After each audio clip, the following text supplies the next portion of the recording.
Hello. Okay. We're live now. And I have a co-host with me today. Everyone welcome Matt Williams. Hey there. I'll wait for the... Okay. Okay. Was it done? Good. Hey there. I feel like I couldn't talk while I had the standing ovation. I mean, the thousands of people who are on the Yes. call. There I was didn't want to take their moment away. right. And if you're talking in the yeah, background and you just sound like you're talking over the clapping, you're so rude. Yeah, I know. It's awful. I hate So- those people. Well, we got to explain this for a second. Like, I don't think in the history of this show I've never opened it by just cutting to the guest, because at this point you're not a guest. You've been a guest. Right. We were on the show with you last I've week been a guest. or last year. I suffered through that. I mean, I was at a guest. It was rough. It was rough. I felt the same way. We actually parted ways, saying we would never speak again. Then Yes. you became a high fiver in the Discord server, and paid my way we in. started. Yeah, you paid your way in. This is the secret, folks. You want to be on the show, you got to give me some cash. So you bought me a coffee, got in the High Fivers membership group, which if people didn't know, it's over there right above your head or over near your head, that thing over there that says devops.fan. That's our Discord server, and there's like 12,000 people in there chatting all day, and it's a lot. I can't even keep up with it anymore, even though I'm in there every day. 12,000 times $5. That's amazing. Yes, I am rich. We do have about 100 subscribers, and so we started doing this monthly hangout thing called High Fivers, and people just hang out in Zoom, and we chit chat, kind of like this, but with more people. And we talk about what we're working on. It's like, and I talk about it on the show all the time. I advertise it to people, and then we saw each other in real life at Civo Navigate in Florida, and you just asked me, "Hey," and I got to meet his wife and his mother and his dog. That's right. My whole family was there. Yeah. Well, it's everybody Florida. thinks their whole family to conferences. Well, it's Florida, and it's in the winter in America, which means we got a snowbird. That's what we call it here. Yes. So yeah, we talked about it, and we're gonna see if this works. I mean, jury's still out. I'm not sure if you're that nice of a guy. Maybe you're faking it, but I'm pretty awesome. Good. I think that's what I've hoped for. I need awesome co-hosts. So, by the way, I'm wearing a Kubernetes shirt, but you're wearing a RevolutionConf shirt, which is my local Virginia Beach tech conference, which the rumor is we're coming back. We don't have any plans yet, but we're excited about that. So has anyone out there in chat been to a conference this year or last year since we've sort of come out of the lockdown? Is anyone is there one that you're planning on going to? Because we might be able to see you there. I mean, Matt, I think you're going to a lot of conferences, right? That's kind of part of your job now, I guess. Yeah. I mean, it was definitely part of my job when I was at Datadog, and definitely part of my job now at Infra. And I don't know. I mean, the one that I'm looking forward to that I finally submitted my CFP to for yesterday is that conference. Do you know about that? No, I don't know about that. That.us. It's in the. They got two of them. There's one in the Wisconsin Dells, and then there's one in Texas somewhere. The Texas one was in, I think, January, but then the one in Wisconsin Dells is the CFP closed yesterday, so that's why I did it yesterday. But it's an amazing conference because it's not just for tech people like us, but our entire family. And so there is a track just for kids learning. I mean, I think they have to be a certain age, so our 4-year-old's not going to go. But if you're 6, 7, 8 years old, learning about how to solder or how to do electronics, or maybe they don't do soldering, I don't know, but how to do electronics and how to do other types of things. And they have just amazing things and they have even kid speakers talking about how they use technology in their lives as a 6th grader or something. So it's this amazing conference, and actually the ones for adults, I mean, they are high tech, really going into the details of Kubernetes or DNS or all sorts of things. So it's an amazing conference. And they always hold them. There's this one, there's that conference, and then there's the Code something, which is like a sister conference. And all the speakers are camp counselors, and it's always held at Kalahari resorts. So Kalahari has water slides, and so part of the evening events are, going on these water slides. It's amazing. Wow. There's a conference, JSConf, that used to do stuff like that, like crazy. I used to work with the guy that runs that. So yeah, conferences. Let's back up for a second. That was a great sidebar. So Matt, welcome to the show as a co-host. You will be around here more often. And for those that are in chat, hello everyone out there. We're not ignoring you. Michael, actually, sounds like you have some fans already on the show on day one. Yeah, Look at this. Michael's somebody that I used to help plan out DevOps Days Boston, and he was on the planning group there. So, yeah, awesome. Yeah, so your background is that's one of your things is like being an MC at conferences like Seattle. Yeah. DevOps Days. You have here listed Boston. DevOps Days Seattle. Yep. Serverless Days Boston. And I'm the MC for the auction at my daughter's school. So that's the highest point. Okay. For all 40 people that attend.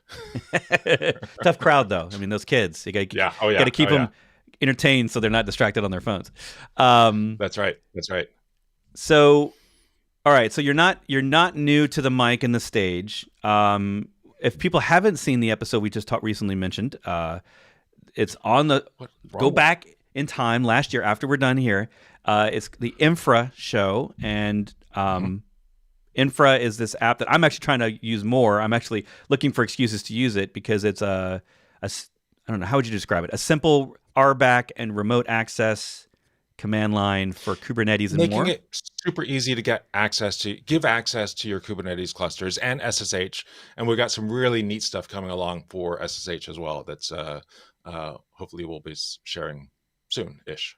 Yeah, the SSH to me is as exciting as Kubernetes because as a sysadmin, unfortunately, I haven't gotten everything to the cloud in a way that I don't have to SSH. I still have SSH involved. Like someday I encourage everyone to just avoid SSHing and use Google Cloud Run, App Runner, all the things that don't involve server management. That's the way you should be doing that. If someone asked that question later, I've already got the answer in the video.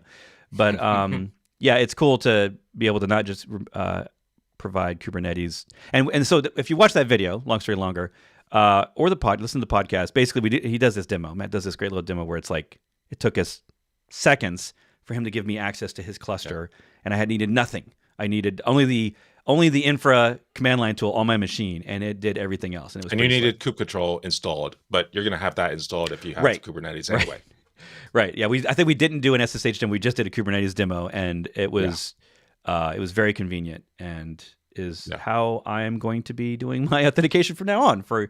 I'm actually trying to figure out how to fit it into my new course. So I'm going to do a quick little marketing segment and say, I got a course coming out in 3 weeks. And I think you all have probably heard it. I talk about it all the time on here. It's bringing it up now because I forgot to prep this, but it's on a new platform called Maven. And this is an AMA. So if you want to ask me about this course, put stuff in chat. By the way, I see some of you with questions. We're going to get to those in a minute. But this is a live course. So it's basically going to be done over Zoom every other day for 2 weeks. We get like an hour and a half so it can fit in your schedule.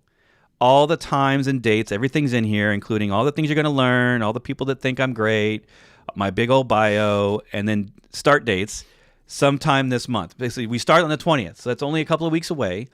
And I'm giving a big old discount on this first run, so you'll be beta. We've already got multiple people signed up.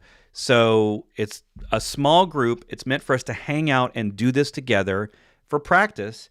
And then I'm reserving on your calendar time on Fridays, an hour and a half on Fridays, to do it on your own projects with us so that we're kind of just sitting there all silently working. Maybe we'll have some tunes playing in the background or something. And then when you need help, you don't have to go to a forum and then wait a day for me to answer. You can have the group there. And if you're struggling or if something's not working as you expected or whatever, we're here to help. And the whole group's going to be doing that together. So this first one's going to be very small. We're going to limit it to 10 or 15 people. And you've only got a couple of weeks to sign up. So check that out. I'm going to put the link in chat. And instead of giving people coupon codes for this, the coupon's already in the price. So it's going to go up for the future cohorts because this is basically like cheaper than consulting, but way better than just a bunch of videos that are generic on a tool. Like this is meant to help people implement these tools right now. So we're going to be doing real world stuff on example apps. Then you're going to get your own cluster to play with, and then you're going to say, okay, now let's go see if I can do this on my own projects at work or whatever presumably this is for work, but yeah. Anyway, so that's my month. Do you have anything exciting this month? Anything you're doing? Any conferences coming up? Everything exciting was last month. CIVO and SecurityCon, CNCF SecurityCon, and you went to that? At Disney World for a week. Yeah, that was locals for you. So yeah, awesome. Yeah, those were all Disney World. Disney World was awesome. So our technology first question at Disney World not so great. Oh, but yeah, it's a small world after all. Yeah. Yeah, I went there like a decade ago. Maybe we just did Epcot, but it's different going without kids. We just went as adults, and so it was always like, "Where's the nearest beer?" And then we walk around with a beer, and then we take some rides. So it's a different experience, I imagine. I would love to actually do it with the eyes of a kid and just like watch the kids' enthusiasm, and live through. Yeah, them. I'm sure Ratatouille drunk would be a very different experience than how I did it. Yeah.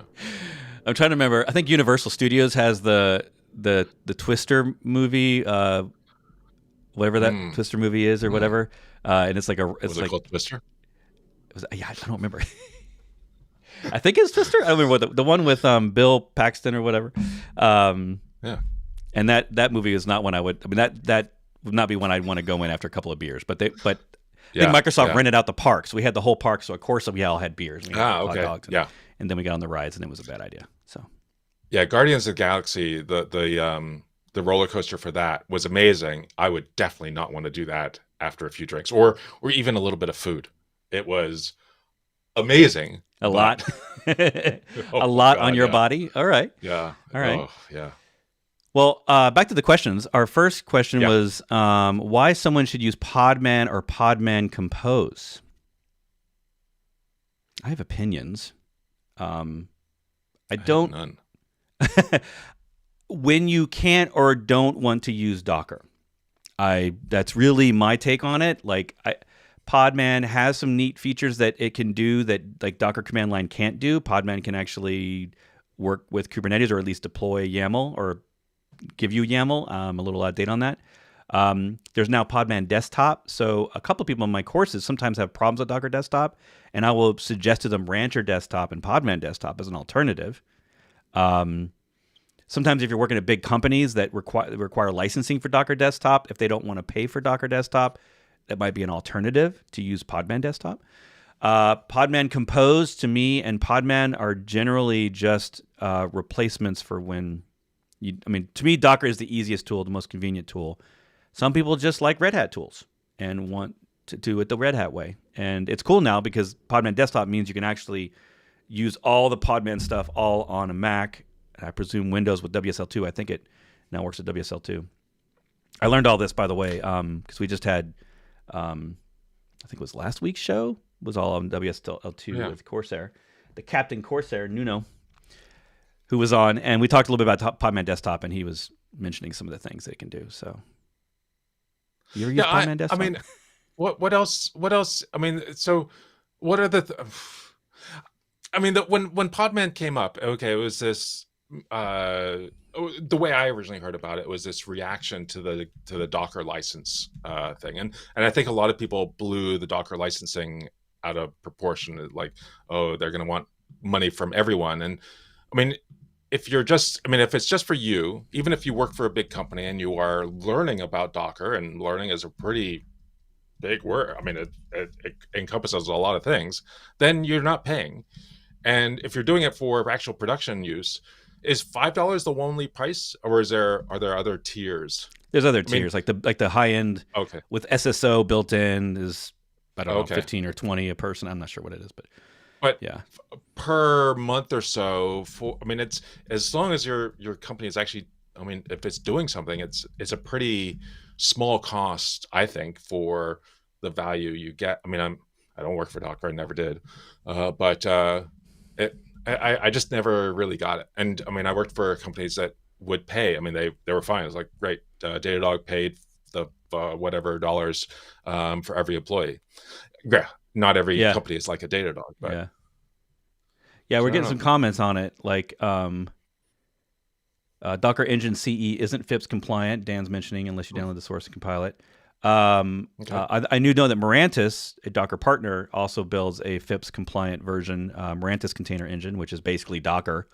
It's just built by a different company. I mean, the way that Docker's approaching it is they're not your production FIPS company anymore. So I don't know that they would ever do something like a FIPS or any other sort of U.S. government compliance kind of thing. They're approaching it as like, that's what Mirantis is for. If you want enterprisey stuff, you go to Mirantis. And so they have those licensing deals with them. But it's a good point, Dan. And for the few folks in the room that might not know what FIPS stands for, federal. I don't know. I'm gonna have to guess. Wow. Yeah, the U.S. government. There is a FIPS. What is it? FIPS 120. Someone's gonna correct me. But it's like a federal standard around encryption, and usually you see it with like OpenSSL FIPS, a specialized OpenSSL built with FIPS in FIPS mode, and it has certain encryption requirements, I believe, or something like that. And so it allows government. It's usually a policy for government connections, government like SSL and stuff like that. So I don't exactly know. Federal Information Processing Standards. Look at Dan. I knew he'd have an answer. So anyway, sometimes you'll be on projects where, like I was just recently working on a project with a company who sells a product that they want to run on Kubernetes, and they sell to everyone, including the U.S. government. And the U.S. government requires that all connection-based tooling has to be FIPS compliant. So we then had to go find, like for Ruby apps, we had to go find an SSL module from a one-off vendor that no one had ever heard of.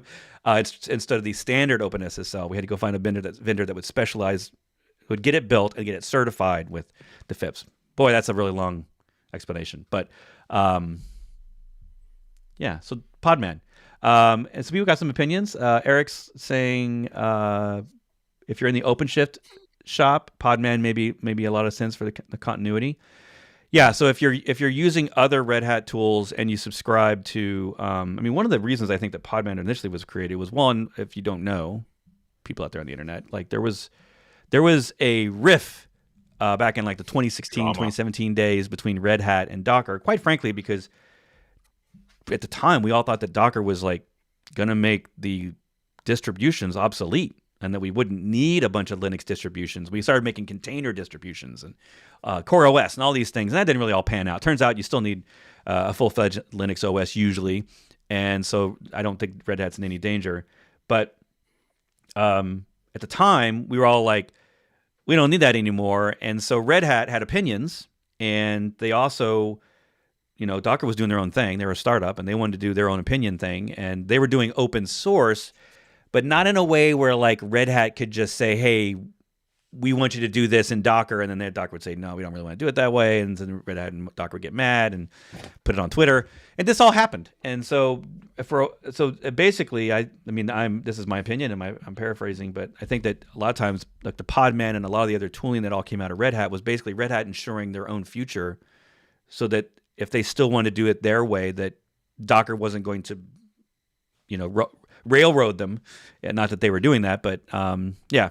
So we have Podman and we have Builda and Scopio and like all these other little individual tools from Red Hat, and it's just a different way. I don't think, I mean, most people learn Docker to begin with. They learn Docker, and then it's a question of why do I need these other tools? And it might just be that it appeals to you. If you're a systemd person, you like the idea that containers are running under systemd, then Podman's for you. If you're a Linux hardcore user and you think systemd is the PID1 daemon on your host that should be managing all things running, including containers, that's Podman.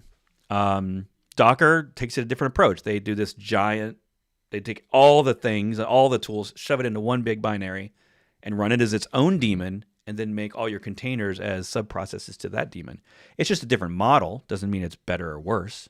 So hopefully that helps y'all on Podman. That's a common question, by the way. Podman, people always ask about it.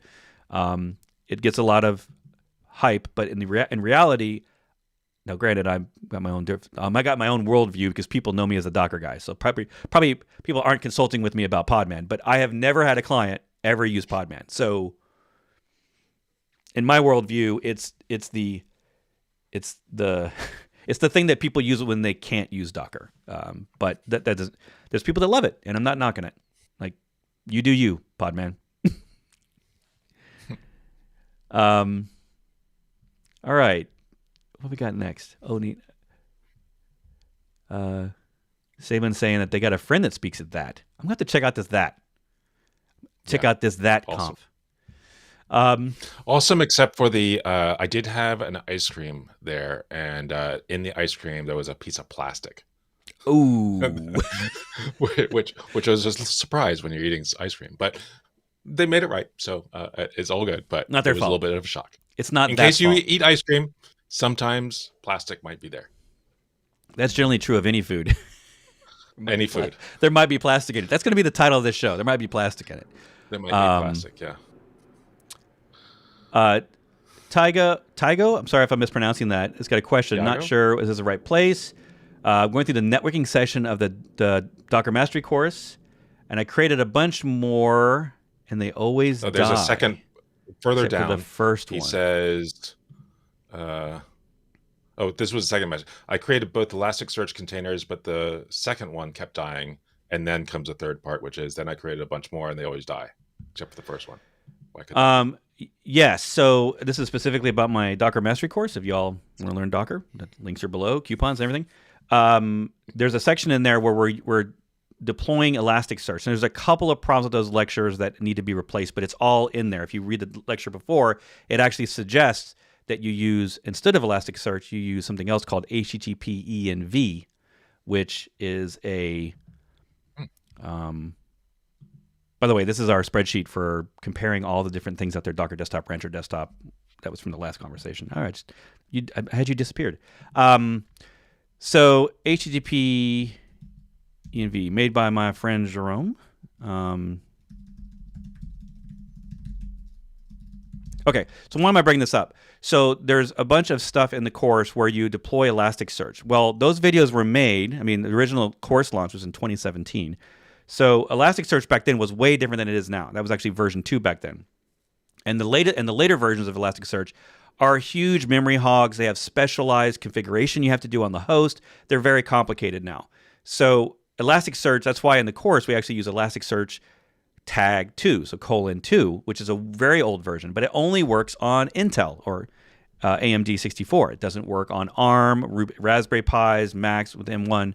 So the course has a lecture that explains this and basically says, try this little tiny Go library, not library, but command line that basically starts a web server and just dumps environment variables. So for demo purposes, and the reason we're using Elasticsearch in the course wasn't because we cared what Elasticsearch was or that we actually used its API. It's that it has a nice, easy HTTP API that you can get information back from, and it happens to have its own unique naming and has a nice little JSON output. So we would use that as an example of just running a container, and it turned out that wasn't the best solution long term. So in the course, long answer, Tiago. Sorry if I'm saying that wrong. Tiago. I'd say Tiago. Yeah, and try this one. It's at Bret Fisher / HTTP env. It does the same exact thing. If you just replace them, it runs on a different port, so you have to compensate for that. But there's a written lecture in there you can follow. Other than that, that's my guess on why Elasticsearch is having problems, because Elasticsearch in containers nowadays is a little more complicated, and their README details all the different things you have to do. You can actually search in the Q&A of the course. There's lots of people that have opinions. They're like, this is how I got it to work, and all these different Docker options they had to set up. So it's kind of a mess. So I'm planning on taking Elasticsearch out of the course because it's a little bit of a distraction. It's not a development course. You're not learning how to use Elasticsearch for storage. So it's something that we're going to pull out. But I feel like the two topics that we've covered now, the Docker Podman and Elastic, are related because they've both recently, well, a few years ago, dealt with a licensing kerfuffle. Ooh, kerfuffle. Yeah. Kerfuffle. What was that? Elasticsearch, did they do the thing where they changed their licensing? Elasticsearch, yeah, they changed the licensing. So I think costs increased, and they wanted to make sure, but they got more. I mean, they were hemorrhaging money, and they want to generate some more money, and then restricted what you could do with, I think, with the next version of Elastic, and then around the same time, Amazon said, "Well, we're just going to take the last version that you made, fork it, and make our own Elasticsearch." And yeah, which angered a lot of people. Yeah. Which they have a habit of doing. Yes, money's involved. Yes. Com has a question. I'm trying to build images with Conoco to avoid running privileged Docker and GitLab CI, self-hosted runners, to replace the former approach of testing with Docker Compose. Okay, that's not a question. I'll keep scrolling, Com. If you have a question, I don't know anything about Conoco. Oh, container tools. I'm having a hard time keeping track of all these tools, quite honestly. So many different ways to build containers now. I was actually making a list of them the other day. As a alternative to like Packer, or is Packer, is it the same kind of thing as Packer, or? No, I keep hitting the wrong button on my Stream Deck. It's specifically for Kubernetes. So one of the challenges with Kubernetes is if you want to, so Kubernetes, to most people's surprise when they first learn it, doesn't build images like Docker does. Docker, in fact, that's something that Podman doesn't do either, last I checked.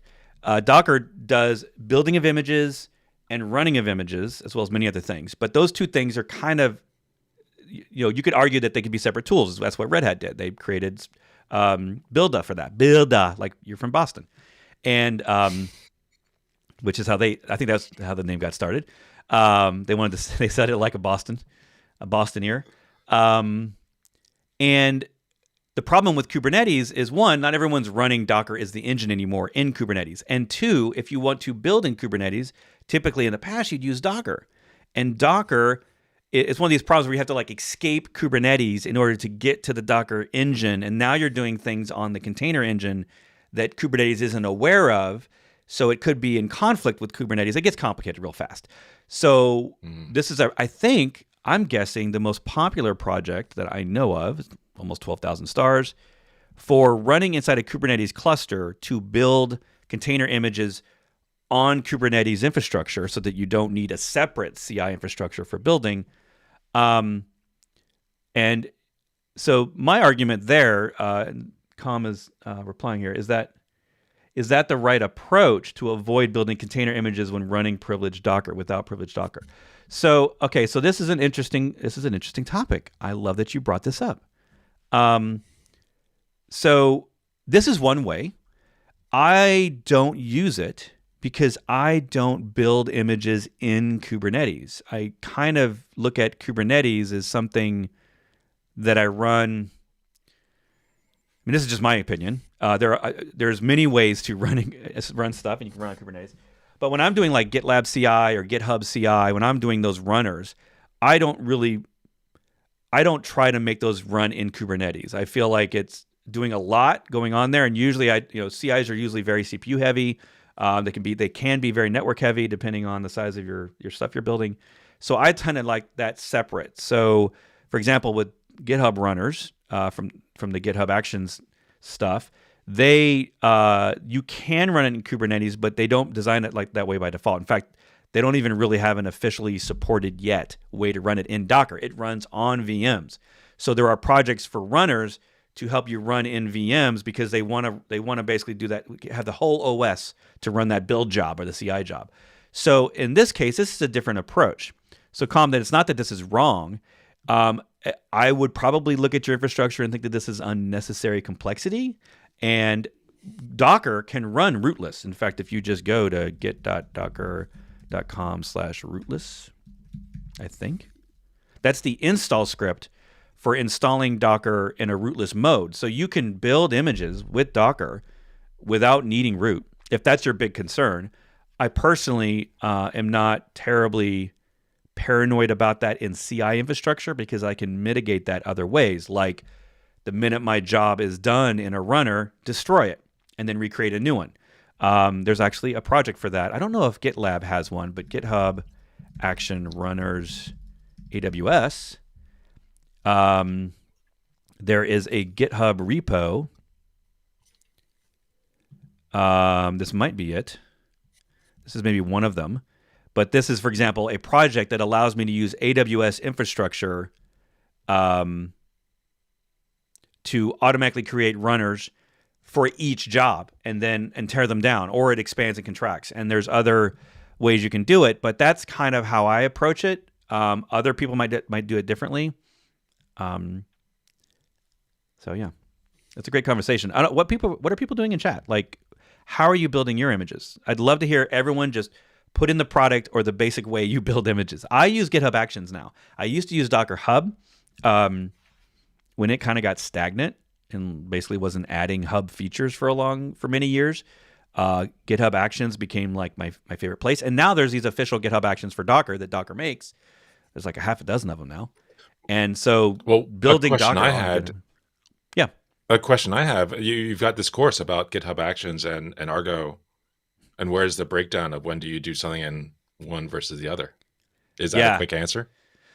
Yes. The first week is GitHub Actions because that's where all your CI goes. So like if you do that traditional CI/CD name, which I don't really even like to use that anymore. I just like to say automation because we do a lot more than just integration testing or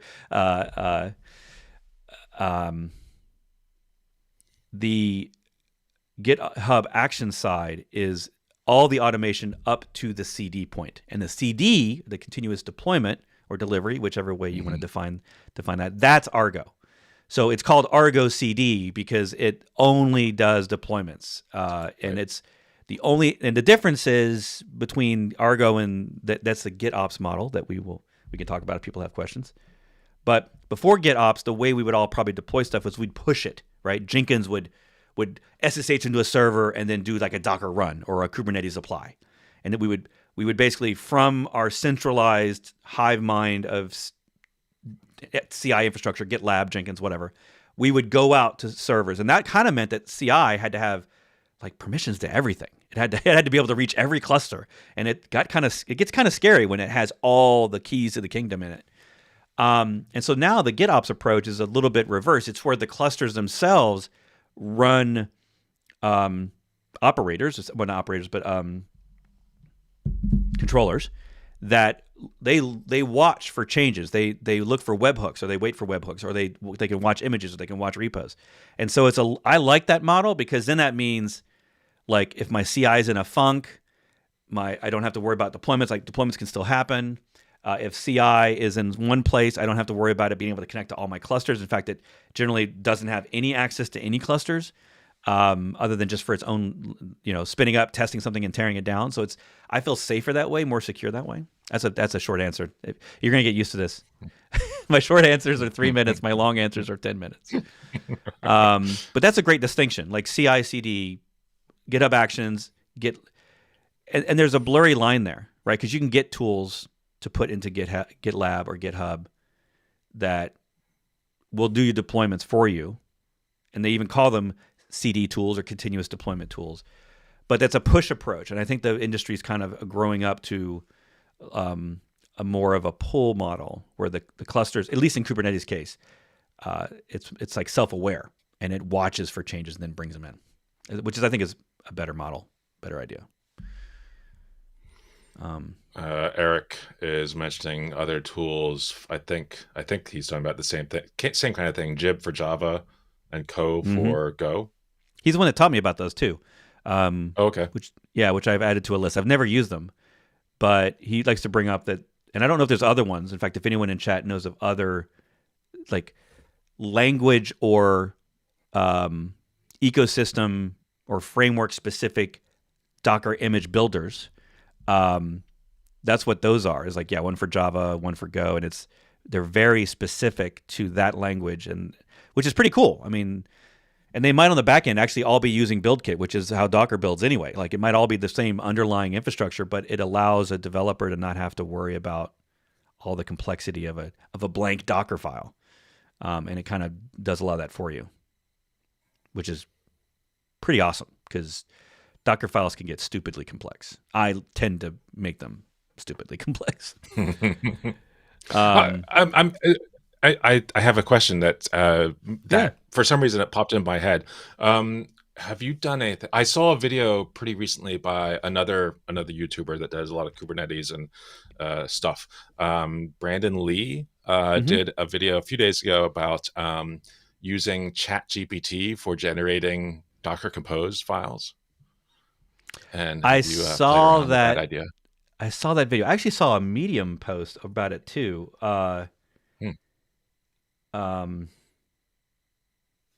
Yeah. Okay. I mean, sure. Fun things to play with. Yeah. This might actually be a good point. We don't really do news in here, but why not? One thing, and this we don't isn't really news. Usually have guest hosts. That's true. We're gonna have to change it up. So sometimes you ever get that situation where like you learn a thing, it's been around forever, and you're like, do I even internet? Like, what am I doing if I didn't know this before? And so I just learned about GitHub Next in the last month or two. And I just started signing up for all their betas.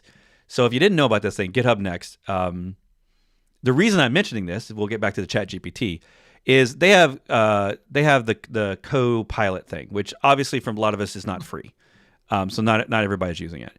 But they're testing. They have a usable prototype that I'm in the waiting list for, is for a Copilot CLI. So for the same intelligence or the ChatGPT-like experience that Copilot gives you in your VS Code or Vim or JetBrains or whatever your IDE is, they're now developing the CLI of that too. Now there's other companies doing this. In fact, I think one of them even claimed that Docker was like stealing their ideas, which sure, I can see that happening. But the idea here is like it'll supposedly help me with my CLI skills, so I don't have like the Copilot's going to help me program better, or it's going to it gives me templates for Kubernetes. Like whenever I fill out a Kubernetes YAML, it's automatically trying to dump all the information in and line by line or the whole thing all at once. And now we're going to have this at the CLI. So I know like I use iTerm on my Mac. I don't know if you use iTerm or if you use Terminal or. I use iTerm, and then I use Fig on top of that, which offers some of this. Yeah, and Fig was one of them I saw. Fig, and then Warp is an alternative to that. Fig was the one that were saying that GitHub stole their stuff, I think. Yeah. Stole their ideas.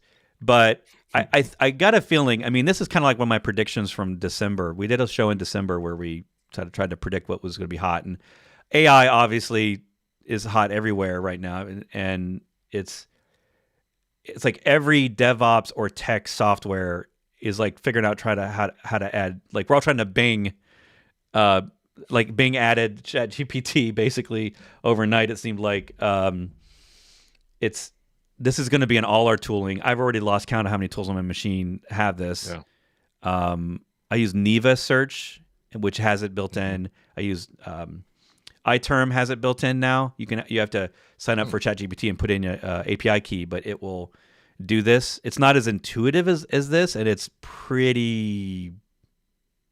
I'm going to call it garbage. It's an experiment. It has never given me the command I want. It just basically pre-fills text, and I'm like, yeah, that's not what I wanted, but okay, keep talking. Notion does it for me. Like Notion has AI built in, generative AI. So I feel like every one of our tools, like, I use Buffer for posting. It does it. Like you just name the tool, and it's probably got it. And it's crazy because 6 months ago, none of those had those. Like not even 6 months ago, 4 months ago, none of those.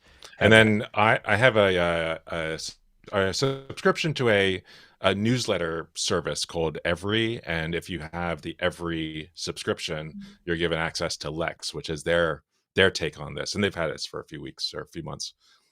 There's all sorts of tools out there that, I think I still pay for Tab 9, which is kind of an alternative to a Copilot. but on the purely okay. in the editor. Okay. It's a little Israeli company. Yeah. Nice. Yeah, I had not tried out any of those tools. I spend most of my day in YAML nowadays, not in code, so I don't think about generative code. But then immediately on Copilot Beta when it first came out, I immediately started to try to write Docker files in Kubernetes, and it did that just as well as it did code. So I was happy to stick with it. All right, we're gonna keep up. I We're gotta gonna catch ask up on about some questions. one of these people, yeah. one of these chats, or one of these questions. There's somebody named I don't know how common this name is, so maybe it's super common. I just don't know it. ZSOLT, Zolt.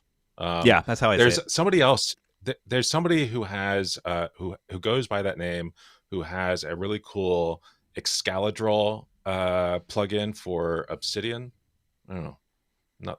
Probably not the same person. Okay. Anyway, Oh, I have no question. I don't know. It's like, oh, I wonder if it's the same guy. Yeah.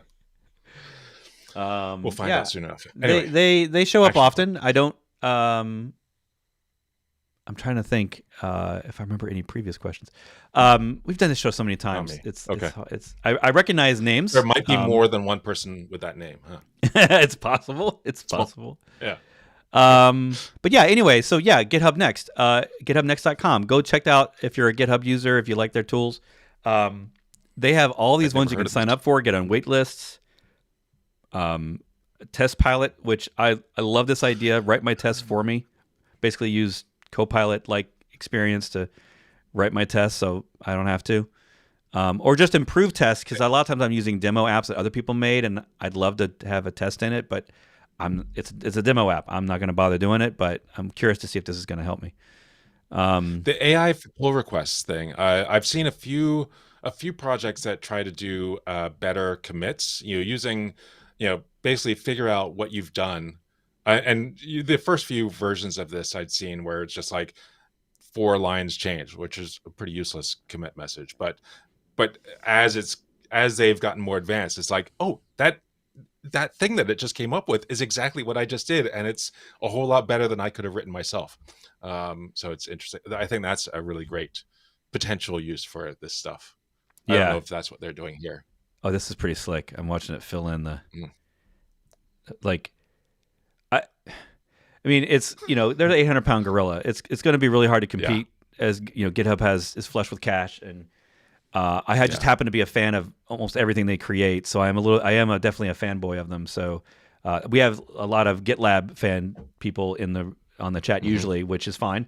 It's just not my thing. I started on GitHub. I stayed on GitHub. I never went to GitLab. I work with clients that have it, but I just love that basically our PR workflows, because if we're all going to be doing GitOps and deployments and all these things are all now in repos, one of the biggest problems I have with clients is once they adopt all this infrastructure as code and GitLab's GitOps stuff, they end up with way more repos than they used to have, and it's sort of like repo hell. They have, for one solution, and then now they're microservicing, and they didn't go monolith repo, so now there's dozens and dozens of repos, and they're just trying to manage it all. And GitHub is still not really great at like bringing a bunch of repos together in a way that you can like reason about what's going on in your projects. In fact, I'm looking at plugins right now for GitHub Actions to help with that. It looks like there's a lot of third-party companies that try to solve this for you, where if you've got 20 different apps all in your GitHub and they're all doing GitHub Actions, automations, testing, deployments, all these things are happening, how do you even roll that up and see that in a single place? And there's other companies trying to do that. I found them on Product Hunt, so I really don't know anything about them yet, but that's the thing. All right, we have some more questions. I'm going to shut up. We got some questions. Nader said, we still use Jenkins on a VM in AWS with webhooks from GitHub to trigger the builds. It's horrible. Yeah. The thing that will keep Jenkins around is that as long as you don't touch it, it tends to just keep working. As long as you don't update anything, if you don't try to change it, it's not going to die usually. And that will be that will be the reason it's going to be around for a long time. I did mention recently that I saw some statistics showing declining usage. So of course they're not going to talk about that, but I'm not surprised. I think there's going to be an inflection point, maybe in the next couple of years or so, where there's going to be more people using GitHub Actions, or more of surveyed people will be using some form of GitHub Actions than Jenkins, which you can use them both. I have companies that use both of them all the time. They do easy things in GitHub Actions, and then they have all their really complicated long-running things in Jenkins because it's been there forever. Totally fine. But I think there's a point, and it'll make me happy because I am not a Jenkins fan. It was great 10 years ago. Like, it's what we needed, but we have better things now, simpler, easier to maintain, all that stuff.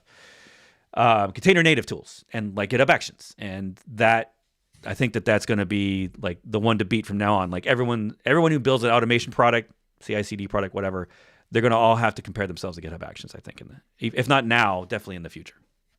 I don't know what you think. I don't know how much of a fan you are on GitHub Actions. I was using GitHub Actions for a lot for a bunch of the stuff when I was doing training stuff at Datadog for building our back end, and I used it for a lot of things. But it's been a while since I've really gotten into it. Yeah, and it doesn't. The thing with GitHub Actions was that it was always this. Here's all these building blocks you can use, but it was enough of a throw a bunch of building blocks at this black box and hope that it works, and then try to figure out what the error message says. And I guess since I was using it, there's more tools to help replicate the GitHub Actions environment on your local machine, hopefully speeding up that process of figuring out what stupid thing did you do. But it's, I don't know, I feel like I need to take your course. You are allowed. You are allowed to take my course. Oh, thank you. I've always imagined the future being that AI will basically end up with drag and drop, and you're like, build image, run tests, or maybe you just describe it. And this is probably very close, if not already here, where you describe it in text, and then there's the YAML's all there. I mean, it's not, we don't want to lose our infrastructure as code. And to me, CI is YAML, or CI as code is the only way to go. When I say that, it's like, well, how else you would do it? Don't do it like Jenkins. I don't want a bunch of bash scripts running a bunch of Python. That's just, I don't want to make my own CI. I want to use reusable pieces of puzzles that everyone else has done before. None of us, very few of us, I should say, are doing things in CI that have not been done before by someone else who's smarter. So like building it, testing it, smoke testing it on a Kubernetes cluster real quick, deploying it to production. Like, those are all very normal things. Why do I have to keep rewriting all this YAML over and over? So I'm very looking forward to, like, you just tell the AI what you want to do, and it goes, oh, there's a Docker file. I know how to build with the Docker file. Oh, there's, you want to run it on a Kubernetes cluster. I see the Kubernetes YAML. I'm going to figure that out.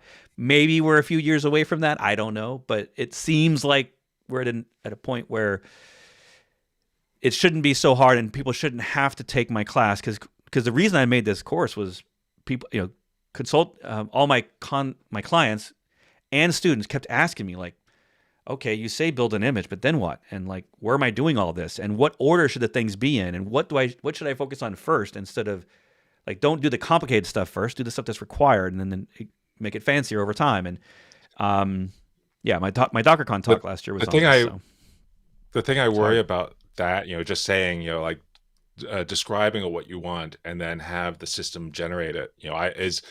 I think of back to when I was a sales engineer for a company called NetObjects, and they had a web development tool called Fusion, and you could do pixel perfect placement of things on their web page, and it would generate the HTML for you. And the HTML that it generated was better than a lot of the competing tools, but it was garbage. And so if you needed to go and troubleshoot what just happened, you're trying to figure out this thing that the system thought was intelligent, but turns out to be awful. And we've gone a long way from there. And AI and all these tools make things so much better. But are we going to be in the same kind of box where we, have it build something for us, and it builds something that works and it's perfect? But if you have to try to troubleshoot any one thing, is it just going to be this mess that no human is going to understand? Right. Yeah. So much magic. I mean, that's the challenge. Like, there's a reason my Docker course is 21 hours long and growing, is because Docker solved a lot of problems, but then it created a whole new set of problems. And then the minute you have a problem, you're like, I have no idea how any of this works. I need to. How does container networking work? Where do the volumes get stored? Like, these are all the questions I had, and it's one of these things where we are in tech, and this is like a soapbox thing, but we're going to get back to questions. I see you, Reaper, and some of you, I see your questions. Hema has a question. Yep. But Hema. Just because these things become easier for us, I don't see a future where I saw some ridiculous post.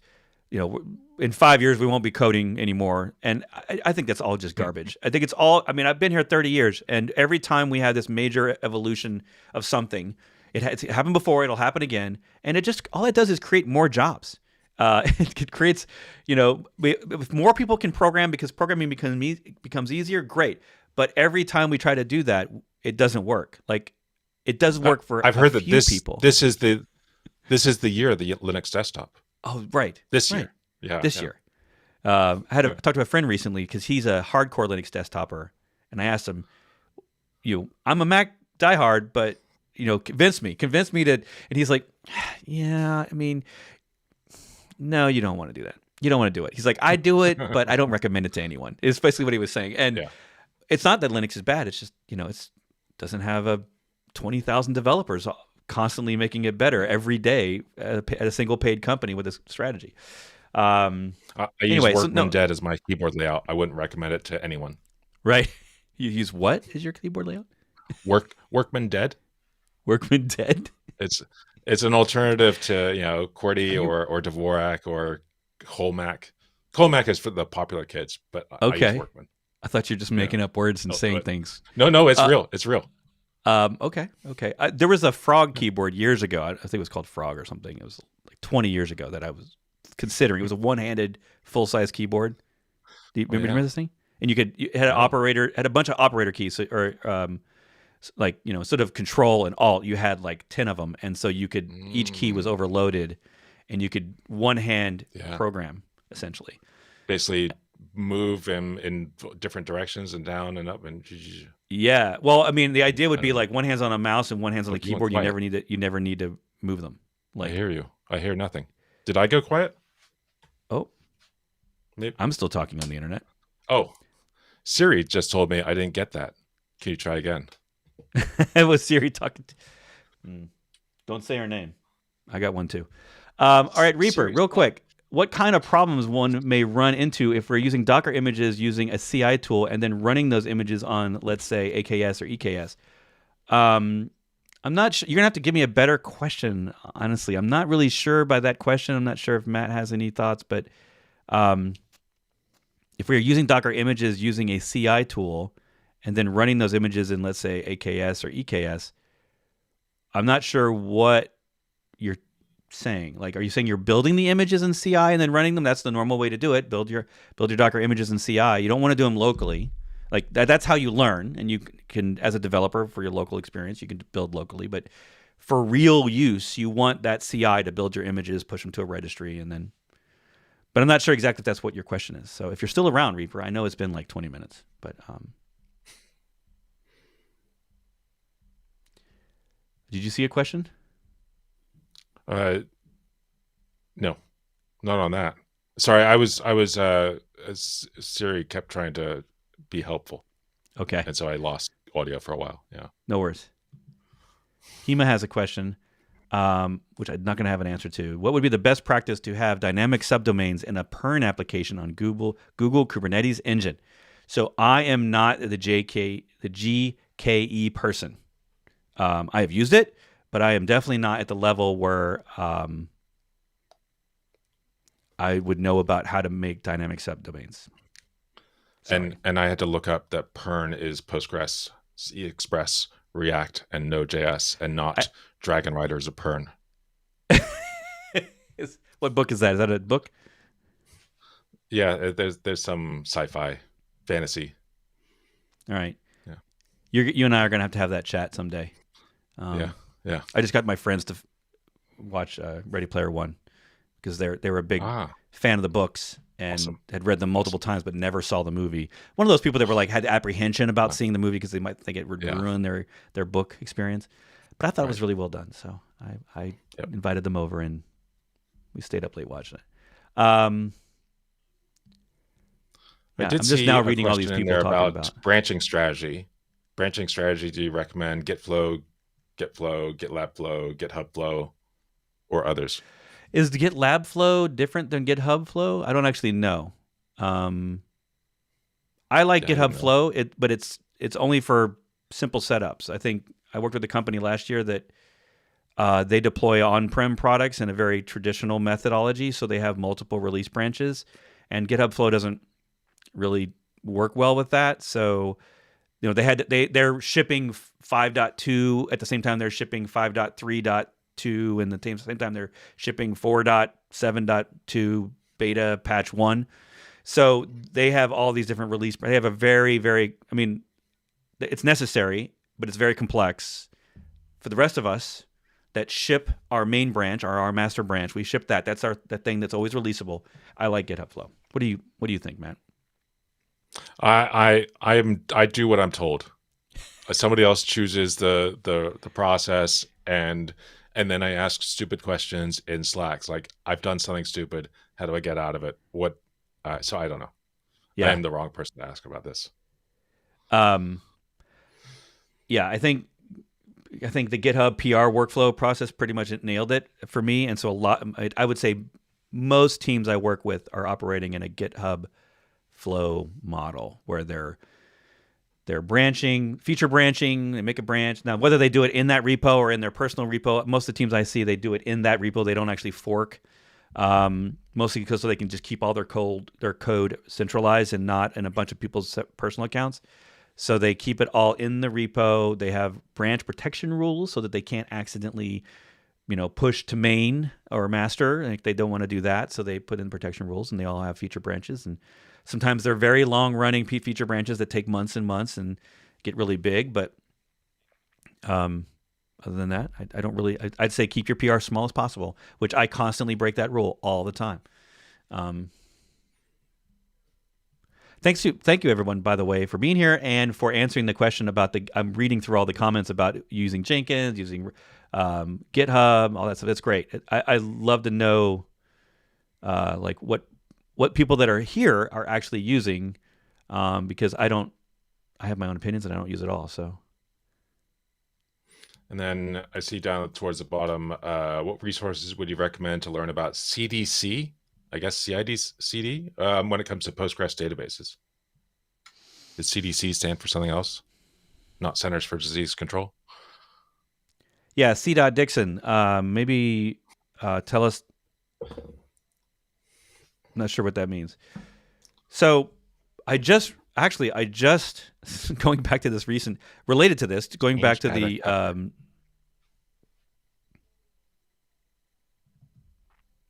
going back to this. There is this, I think it's down at the bottom. Flat data. I was like way too late last night. I was diving into this idea of like they're basically talking about how to make data useful in a Git repo. And it was a little bit hard for me to conceptualize, other than just like, what's the big deal? Put a JSON file in there, no problem. But the idea is that it's actually keeping, like, it's pulling data in dynamically and keeping it up to date, so that you have like sample data or maybe mock stuff or whatever. But it's got this ability for you to visualize data in a repo. It's kind of blowing my mind a little bit, because the reality is that as more and more stuff gets put all on GitHub, and more features get added to GitHub, it does become that central behemoth that we're all beholden to a little bit. But the fact that we can do more and more stuff in Git repos is, I'm a fan. I mean, the nice thing is we all have better CLIs than the Git CLIs. So like I use GUI tools for a lot of my workflows now, so I don't have to know all the Git commands. But yeah, I think this came out of COVID. So there's a lot of people storing data in COVID in repos, and then they had to version it, and then it became tricky. And so this flat data thing was pretty cool idea. Anyway, that's all on the GitHubNext.com. So Reaper actually answered or asked another part of his question. Their question. Oh, giving me more details. I'm using Azure DevOps to build the images using Docker files and pushing them to Azure Container Registry, and then using Helm chart to deploy to AKS cluster. So that all sounds fine. I'm not sure what's wrong with that model. If it was me and I didn't know anything about your infrastructure, I would say I would try to avoid Helm and just use Customize. I way more prefer Customize with a K than Helm, only because not because Helm doesn't do the job. It's just an additional complexity that I try to avoid, and it has its own mustache templating ideas that I try to avoid. If you're making software for other people and you're putting it on the internet, Helm is the right way to go. But if you're just making internal software, I tend to find that most teams do great or better with Customize. That's not your question. I'm just throwing you an opinion. So, and I see Nacho Libre has asked a couple times about Dagger, which I assume is Dagger.io. Any opinions on that? Have you got to play with that yet? I don't know if you're in that part of the ecosystem. Dagger was made. Dagger is made by Solomon Hykes and gang. Solomon Hykes, in case people out there don't remember, is one of the inventors or the key inventor for Docker and the founder, CEO for years. And he has a new startup. And I was actually just talking to one of their team members last week about when we're going to have them on the show. I want to let them germinate or rise a little better. They have a really interesting idea about CI that is not vendor specific and is not infrastructure specific, that you can run it anywhere. And it's one of those things where, kind of like when containers kind of showed up, if you didn't understand the problems before Docker showed up, if you're a new person in tech, sometimes you look at Docker and Kubernetes and go, why do we even need this? Because you don't realize how bad it was before we had those tools. And I feel like that's the same story. At least that's how I'm interpreting Dagger. I'm going to have them on we're going to have them on the show this year, hopefully, to kind of understand that a little bit better, because I may be looking at it wrong. But it's tricky to me because initially, its initial idea, it's very early alpha, was, okay, I got to have another infrastructure, another CI tool, and then I'm going to run this in that CI tool. So it's like a CI in a CI. And I immediately reacted to that with, well, that's really cool, because then I can run it anywhere and I can switch CI systems and I can still just run their thing. But also for everyone I work with, they're going to look at this as just an unnecessary added complexity. And so the challenge was, how do I even, the way that they're approaching it is pretty cool, but how do I convince customers that they actually should do this? And I kind of look at this as like, if you have an old CI, but you need to keep it and you want new advanced CI tooling inside of an old CI, or maybe a CI that doesn't have a lot of things, like what's one I'm thinking of? Drone. There's an open source tool called Drone that I'm not a huge fan of, because it just doesn't have the marketplace, doesn't have a lot of add-ons. It suffers from a lack of a huge ecosystem around it. But it is a solid tool that works and it runs containers and runs your CI in containers and does that great. Has a GUI dashboard and everything, and it's completely free. But this is the kind of thing where I was like, well, this can maybe run inside it and then be fancier and do more things. And then you could also run your CI locally the same way you run it on your servers. But they're evidently working on some new stuff. So we're going to have them on and talk about it. Drone is something that I remember we were using at Datadog within the training side, the learning side, just because we could, it was something that was simple enough to understand and small enough that we could actually run the whole thing within a Katacoda environment, because we were using Katacoda at the time. And it was compact enough that we wouldn't run into memory problems with Katacoda. And so it was simple. That was what we liked about Drone for that. Yeah. It's one of those, I feel like it does one thing. It doesn't do one thing. It does many things, but it does one thing and does it well. Like, it just focuses on running containers, and then it has a few, I don't know, recipes or whatever you want to call it. But I generally, to people, if they're going to look at something like Drone, I would recommend, to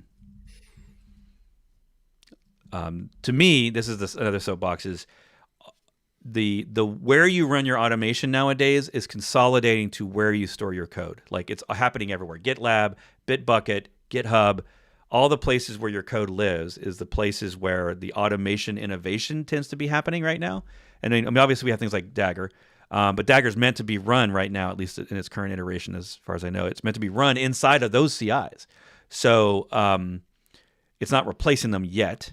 And the thing is when I look at things like drone, I think I really just want everything as close as possible to my code. And that to me was always a challenge of Jenkins, was even though people would try to codify Jenkins in its later years and try to do infrastructure as code with it and put their pipelines in YAML and all that stuff, it still wasn't. It wasn't the habit of developers to go into their repo and then edit the file to change the CI so that their PRs worked. Like it just wasn't drilled into them. And there was something about when GitHub Actions showed up, it's like it empowered, to me, what I've seen happen is it empowers developers to say, hey, I got an idea. I want to run a linter. And they just go and they click it. And they're already in GitHub. It's where they're living. And they just do it right there. And then they don't have to, and it just works. And it runs on public runners. And they don't have to worry about infrastructure or asking someone for another server or any of that stuff. And I see a lot of uptake on that approach, as opposed to when we had Drone at this one client, they had Drone and GitHub Actions. And Drone, it was a very formal process. It had its own repo that had its configuration, and it couldn't do all the things. So if you wanted something to be done, you needed to add a module, and that required admin privileges. And it felt very much like Jenkins, where there's a server admin that you have to wait on, whereas with, I'm not sure about GitLab, but at least with the GitHub Actions, you don't really need anyone's permission as long as you're using public runners. You just do the thing.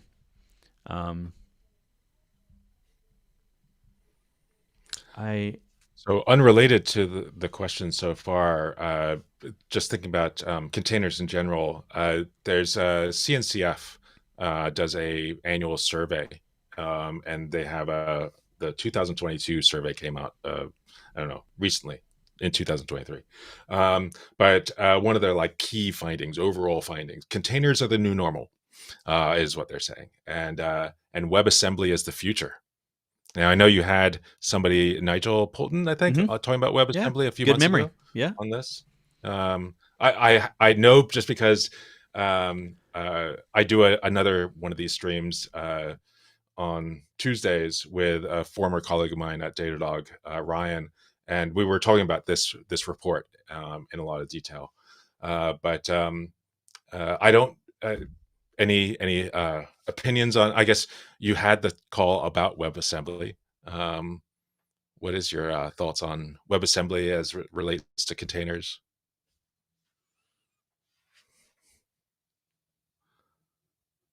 Oh, did I lose my...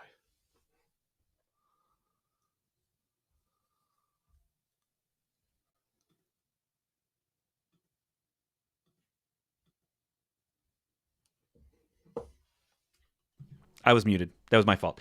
okay, good. I was looking up Siri your was YouTube trying to be channel. smart again. Yeah, sorry.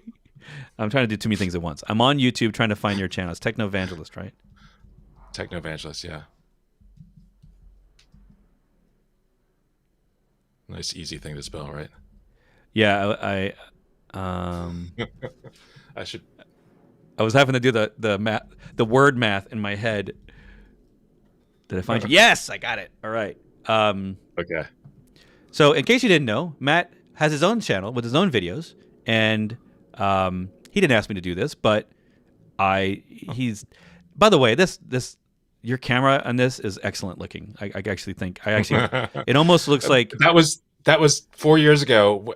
My beard was longer. That was before we have a 4-year-old, and so the beard got shorter the more she tugged at it, and so that was long beard days.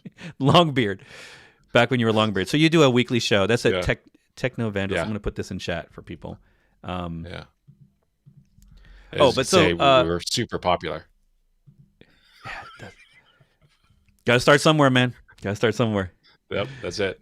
And it's all when I had 3,000 people in my channel, I was super excited. When I got 10,000, I was super excited. Like, so it's fun. It doesn't matter what, if I get one, there was a time when if I got one one chat in the live chat. I was excited, and it was from my mom or something. So WebAssembly is like we're probably gonna have to do another show this year, but the cliff notes are there's a video back in this channel. Just look up WASM Wasm or WebAssembly, the two words together. And basically, what's changed is what I'm calling cloud native WebAssembly. I've now seen other people call it that, so I'm going to claim that I was the one that invented that term. But back in October, I couldn't find anyone talking about it as cloud native WebAssembly. So the way I'm approaching it is WebAssembly's been around a while in the browser. It's not new. It's been out for years. The browsers have varying levels of support, and they're constantly evolving that spec. And you can basically do high performance. Adobe does this for some of their apps or whatever. You can do high performance apps in the browser.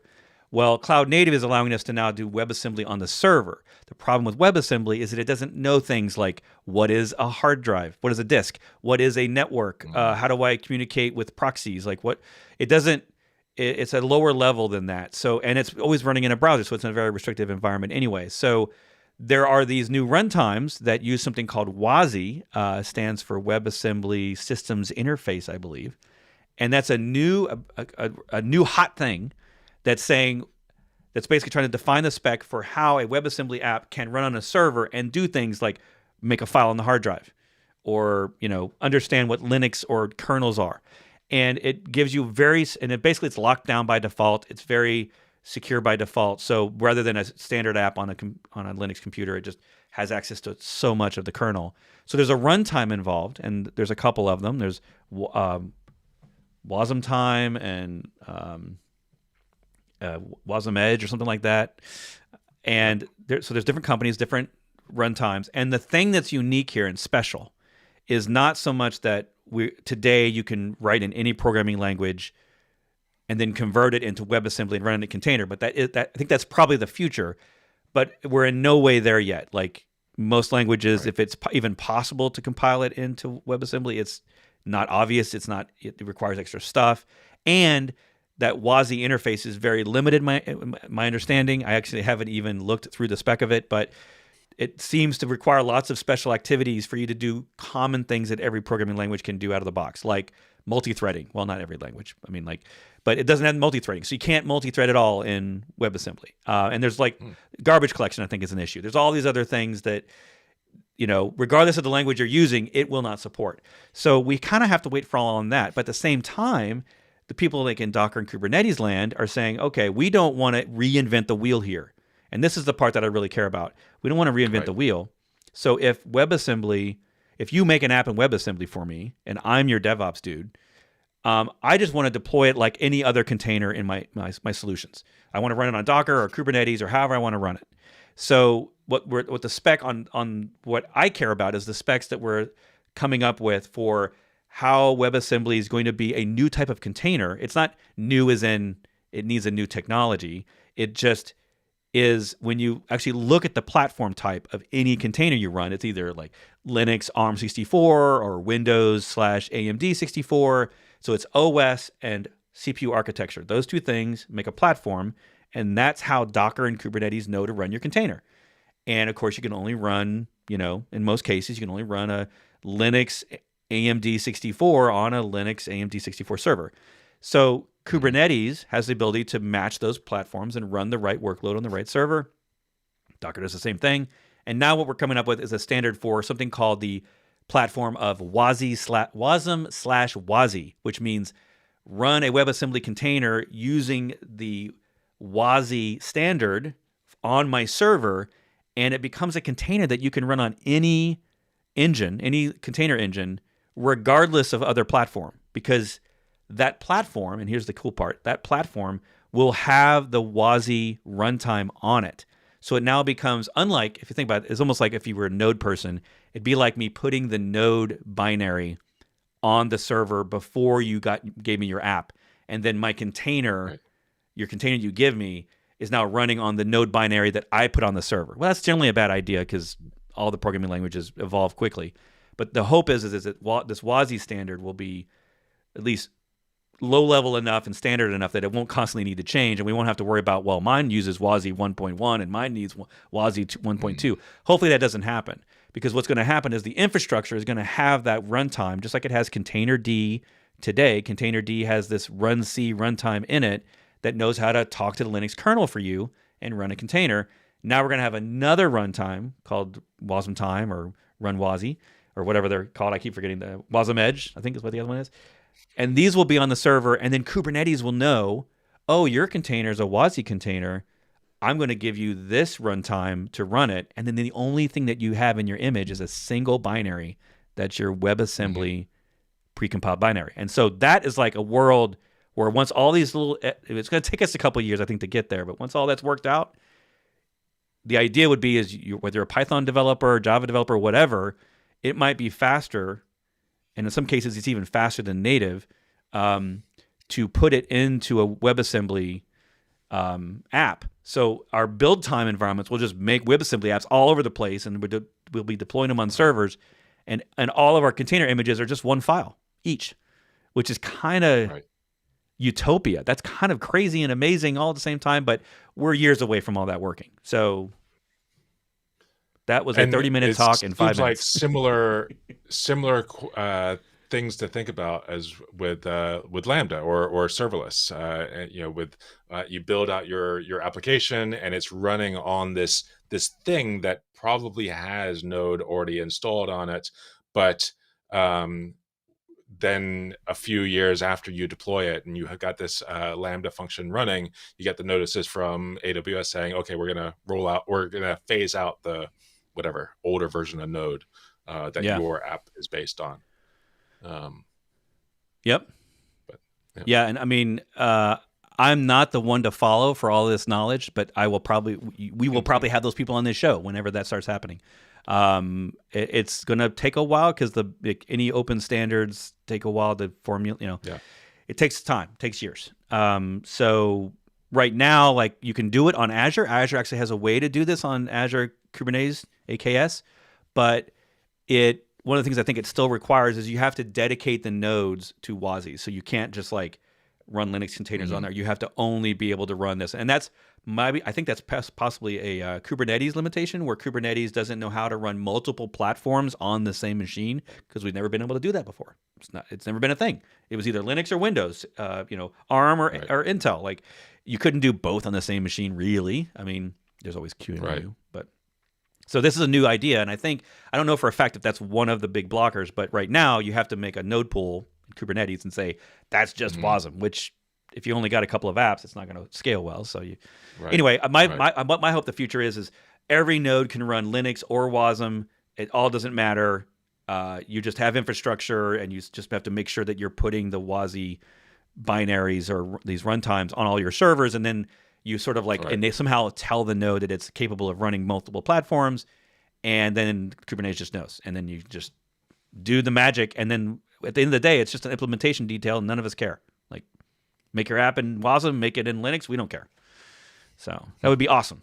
But yeah, it's a ways. So Dan asked if you could do a survey on Discord about what branching strategy, tools, Kubernetes hardware, etc., that everyone's using.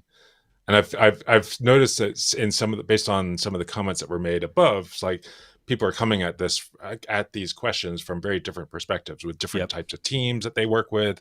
Some are individual, maybe the whole DevOps team or the whole ops team or the whole developer team, and others have other teams that are doing maybe creating developer tooling, or I think you have such a wide range of users in your audience.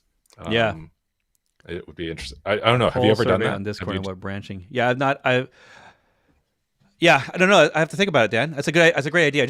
I'm going through my head about how I would approach that and how to get more than 10 people to actually do it. Because that's on Discord. It's like whether Dan or I would put that in there. We'd get like 3 or 4 responses, and then it's gone in 3 days, and no one cares about it anymore. So, we'll have. Knowing how to ask the right questions for surveys is a skill in itself. I mean, I was looking at the CNCF survey that I mentioned. Apparently, they're in their 10th year, but many of the questions they ask just made me want to ask more questions. Like, what what was the original question, and what was the kind of data you're getting, because it just doesn't make any sense. Yeah. But and I know, like with when I was at Datadog, we had the container surveys, and I feel like the questions over time, the questions get better and better until you get to the point where you finally are able to understand how to ask the question that you really wanted to ask 5 years before. Right. It's just, I mean, because you're getting data back that you're realizing, this isn't what we wanted, and we're clearly asking the wrong questions. Yeah. Good point. It's hard to, I mean, it's the same problem comes up when trying to do certification exams, which again, we're doing at Datadog, knowing how to ask the right questions for a certification to validate that somebody actually understands the technology. I mean, it's super hard to do. So I don't know. I'd love to see the answers, but I wouldn't want to come up with the questions. Yeah, I think we could get more engagement, Dan. It's a great question. Thank you for asking that. I think we'd get more engagement if we asked one thing at a time in Discord.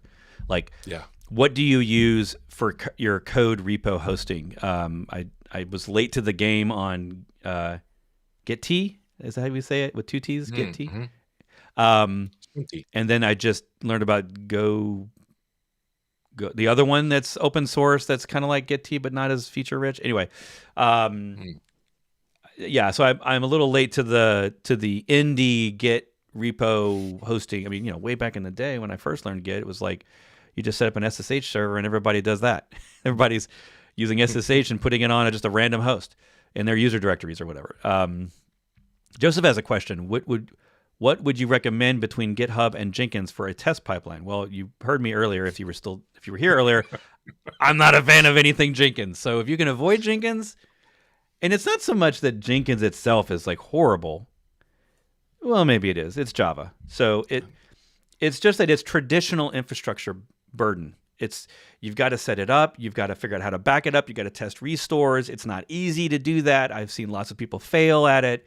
You've got to add a bunch of customizations to it. And just if you use something like GitHub, GitLab, Bitbucket, like all these hosted solutions, you don't have to do any of that. It's just everything is built in. If you need to add tools, hopefully they have a marketplace. You can not quite drag and drop, but it's super easy to go find things. And that's the thing about GitHub Actions. Like the number one killer feature of GitHub Actions is its marketplace. Because it's not the most advanced tool. It is not the most GUI rich tool that all the wonderful, like you can see all your pipelines across everything all at once. Like it doesn't have that. But what it does have is 17,374 other people that have made an action and giving them to you for free.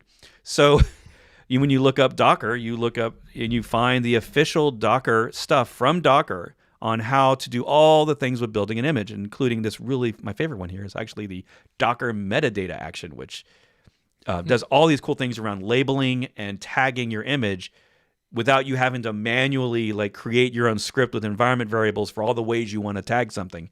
You just tell it, oh yeah, I want PRs to be tagged with the PR number. You basically just almost like a checklist in YAML, and it does all of that stuff all at the same time across multiple platforms of the image. So it's actually really sweet. But here's the thing about GitHub Actions is when you search up another tool, Trivy, a scanner, you will find almost in all cases, the companies themselves that make these tools are making the action for you, and they're not doing that for the other platforms. Like the other platforms have marketplaces too, but those don't get as near as much love as this one does. So my prediction is like this is only going to get worse, and in terms of the drift between what you can get done on GitHub Actions with sort of this, I click on it, I click usually this version, I copy that stuff, I paste it in the YAML, or if I'm in the repo, it actually gives me like a little menu that I actually can just click on things and then bring them all in. All the other ones are going to have a really hard time keeping up with the amount of community contributions. They just will not be able to compete with that. So the challenge is like, if you want to look up, a Ruby testing tool, for example. Well, that's a bad example. There's only 3 here. But I was going to say, like, another solution may only have 1 or none, Yeah. Like the problem I had with Drone was it was still using an old Docker version that wasn't using build kit, and it was, they weren't maintaining it. Docker wasn't going to help them, and there was no community members to maintain that plugin. So it was not really the fault of Drone, but it's an ecosystem problem.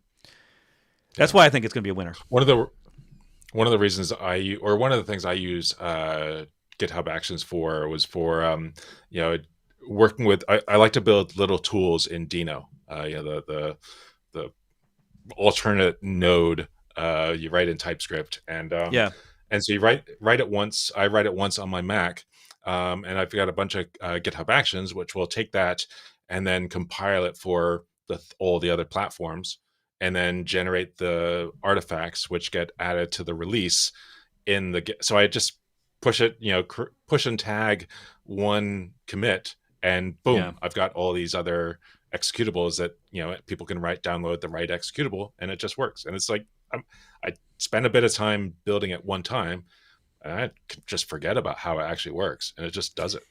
It's amazing. Yeah, that's why. But that's the problem, is that I don't do it often enough. That I build it once, get it to work, and then forget about it, which is definitely part of the problem, is because I can't remember how to do it next time. Yeah. This is why I'm just waiting on the AI robots to make all this simpler. Like, I think I keep throwing my ideas out to the internet on what I want my AIs to do, hoping that someone will make that tool. And I have a feeling if we keep up this current craziness, like, in 3 years, we're going to have a lot of failed ideas that aren't going to be around anymore, but we're also going to have a lot of people trying a lot of new things. And I really just want, I don't think I was talking with you about this, but I really just want the AI to be on my machine as a a developer AI. And maybe this is going to, like maybe the GitHub Copilot thing could evolve into this, or Fig, or the other options, that I just want to be able to say, make me 3 repos. Like, imagine writing a markdown document or something, and I'm just going to write in there, I need 3 repos, one using the standard Ruby Rails example project, one run in a Golang or whatever, and then a Kubernetes manifest repo of those 2 apps, create Docker files.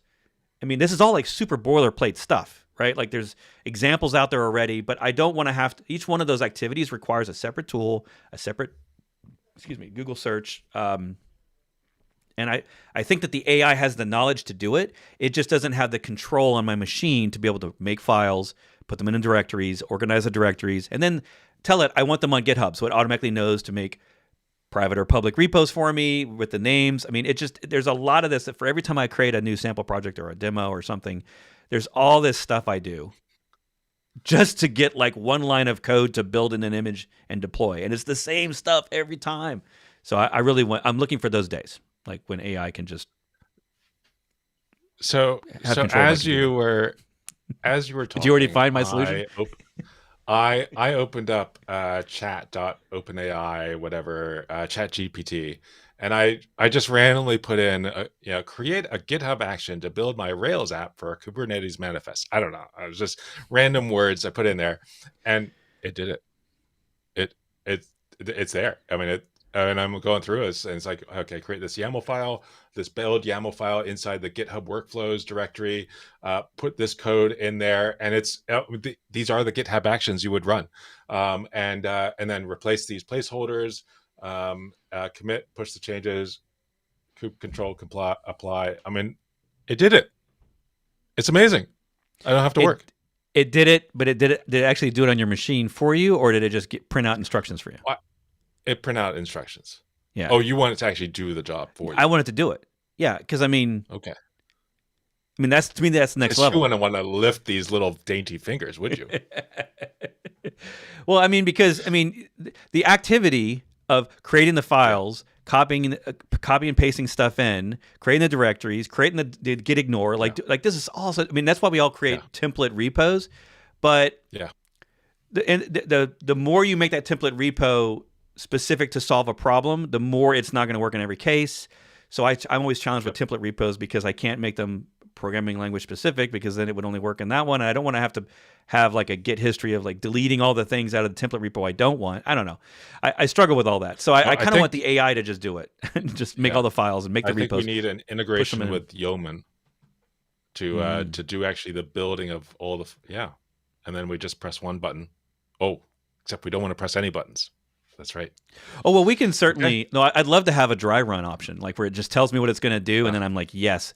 But I mean, like in VS Code, we have this scope where like it warns you. It says like, do you want to give us full access to this directory? Do you trust these files? So you could certainly like make this thing run in VS Code, and we have boundaries around it, so it doesn't have like root access to your file system or anything. You don't want to just going out and doing stuff. But you're like in a project directory, it's empty.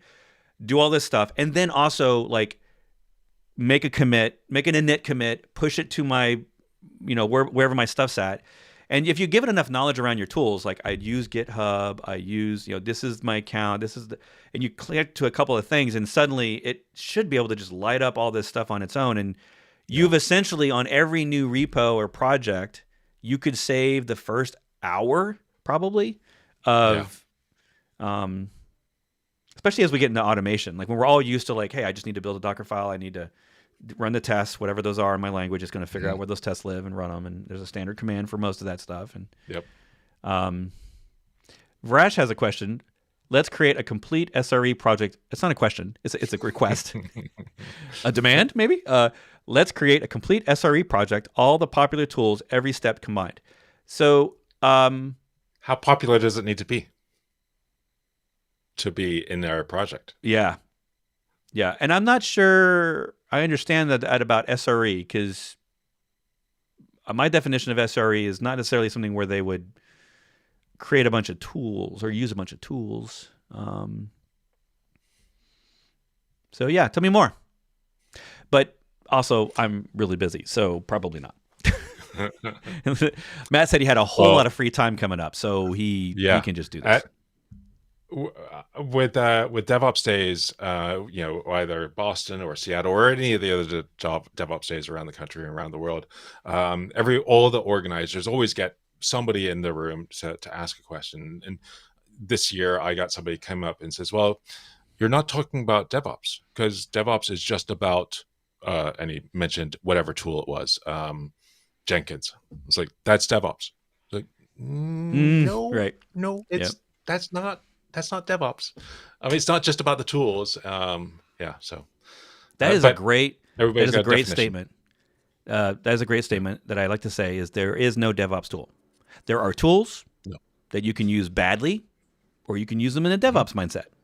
And Docker's no different. Like Kubernetes is no different. Jenkins is no different. Like you can use them in so many ways that aren't DevOps friendly, aren't using the mindset of a DevOps engineer, aren't there's no metrics involved. There's no infrastructure as code. There's no automation. Like all these key ideas, you could do all of that wrongly. Like Kubernetes is extremely unopinionated engine, and you could do everything with the one command I don't teach anyone is kube control edit. I think I might actually have it in a course, but only just because it's possible, not because I would ever use it or recommend it to anyone in any setting. You shouldn't be editing things live on your server. Like that's why we made containers to begin with. So anyway, it's a great point. No tool is DevOps. Every tool that says it's DevOps is marketing and lying all at the same time. Their question was actually, they were objecting to one of the sessions, which I thought was an amazing session, which was everything I learned about DevOps, I learned from romance novels. And it was amazing. It's mostly about culture, and about, and which is an important part. There's the idea of DevOps being comms, which is culture and a bunch of other letters. But tools being part of the process, but really about culture being the first thing. And so it's an amazing talk. It is. And the problem is that most of us, like if you look on Udemy, all 1,000 courses in the DevOps area of Udemy, except for one, I think, that I've seen, they're all about tooling. But they really skim over a lot of the concepts. There's actually, excuse me. There is a great, by the way, I am working on, I'm going to talk to you about this later. I'm working on the awesome list. So we have a Swarm awesome Yeah. list, which people have probably heard me talk about here. So Swarm is the new hotness again. We didn't get to talk about. Did I laugh out loud with that? Yeah, you sorry. did. Mursk or whatever. We didn't talk about this one, Yeah. which is another new orchestrator. I did not know about this one until today. We won't be talking about that today. I asked you about that just a few minutes before we started. Yeah. But So Swarm. DHH has a video about it. Wait, so they have. Okay, sorry. Yeah, they have just started and they already have 2.2 thousand. But hey, our awesome Swarm has been around for only a week or two, and it has 115 stars. So, Now, in fact, you told me what stars mean to you, and do you want to share what? Yeah, stars it mean means to that I've seen it before. I star something to let. So It's like a bookmark to me. It's like, Yeah, oh, bookmark, I've seen this repo. I don't need. I need to. I know that this thing exists. I don't need to like reread it, or maybe it helps me familiarize myself with. Have I seen this? Is this something new? That's all it means to me. And maybe to half the other people in the world that means the same thing to them. Plus, I have a local search that allows me a quick search link. I can actually search my starred repos. So when I'm looking for something, instead of searching all of the internet, I can actually search just GitHub starred. If you've ever tried that, that's good. There's a hack for that. It's like stars, I think, or starred. No, it's not stargazers. All right, epic fail. Stars. Oh, tab stars. Okay. Search stars. So. Okay. So what I did is if you just look, it's just a query, and I turn that into a local search string, and that's the thing you need to replace, and then you instantly can like filter down to just the things you know, and this is how I also find like my repos, other people's repos, and stuff. I use Alfred. I don't know if anyone's heard of that one, but that's a tool for Mac. But where were we? I don't remember where we were. Oh, we were. I wanted to, by the way, reply to all your favorite tools on your couple episodes ago. I did. I covered number 200 or 100 or 300. Over 200. I had a list. The C dot, by the way, I didn't mean to ignore you, C dot Dixon. I don't know anything about CDC. People are chatting about it for database management. I don't have to manage databases anymore, so I don't really know the best. And somebody above mentioned how it's basically what Debezium is. I'd never heard of Debezium either, but about CDC and Debezium. And of course, I can't see that message. Yeah. You get a lot of people asking questions. This is great. Yeah, we are going to have to wrap it up pretty soon. We're going to hit the 2 hour mark. But this is what happens on Q&A days. Thank you all for being here. Yes, now that Matt's here, we get 2 hours of questions, and it's too much. It's quite frankly too much. So, but we do this now. Every other week's a Q&A week. So come back next month. Matt will be here on another Q&A, and we'll let's see. Looking for some questions. Joseph is back. Actually, Joseph asked the same question, I think, because I was ignoring him. Yep. So, sorry, what?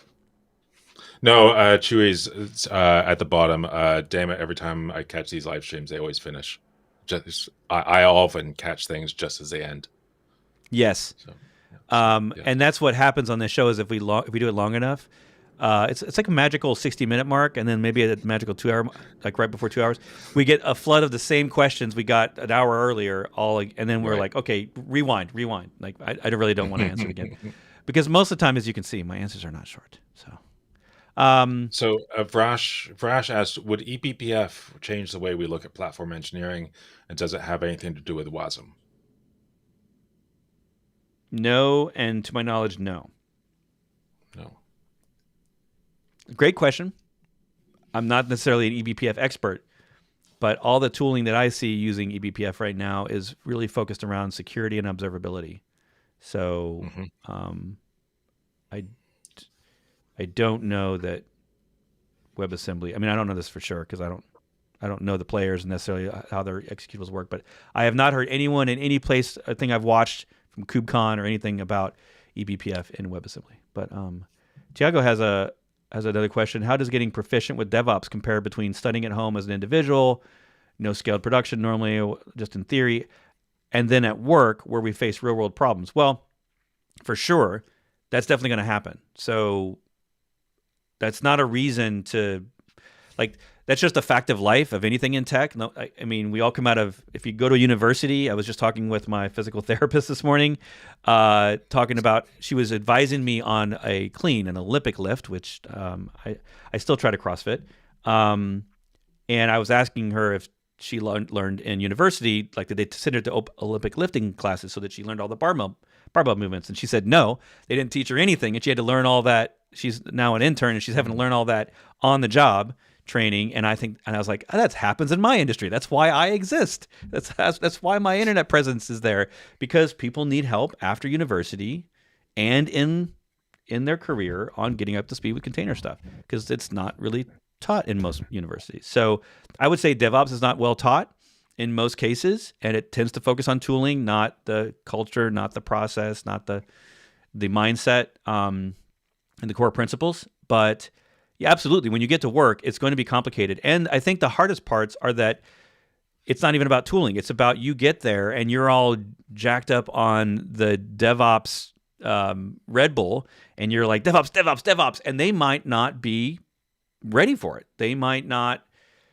have a more traditional culture that's more waterfall approach. That's, I would say, 10 or 20 years old maybe as a culture. Hopefully you don't get in that kind of job and you get a good job that's modern in their mindset as well as their practices. But you might end up in a job where you have to be the advocate and you have to say, no, everyone go buy this book. It's called DevOps Handbook. We're going to all read it together in a book club at work. Like, you might have to be that person that starts it. And I've seen that happen. I've seen those transformations happen starting just with one person. You have to start with one, and you slowly lead by example. And it's, of course, going to be hard because if you're junior, it sounds like you might be, if you're just now getting into DevOps, it might be hard for you to be that leader because you're going to be looked at as the junior person. So it's hard. It's a hard thing. I don't know how to solve that for you. So I'm sure Matt's seen it. Every culture is different. Every company is different. Yeah. So some are great, some are not. Rash, and I mean, if you are able to practice with this stuff at home, I mean, practicing with culture at home on your own, that's kind of hard. I mean, but some of the ideas you can practice with friends or people that are in similar roles as you.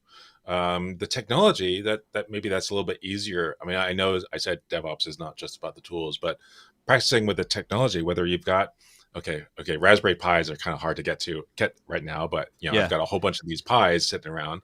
But I've also got a bunch of old machines, a 2011 Mac Mini that's got Proxmox on it, and I'm running a whole bunch of VMs, including Kubernetes and lots of other tools. And so I play around with this stuff at home all the time.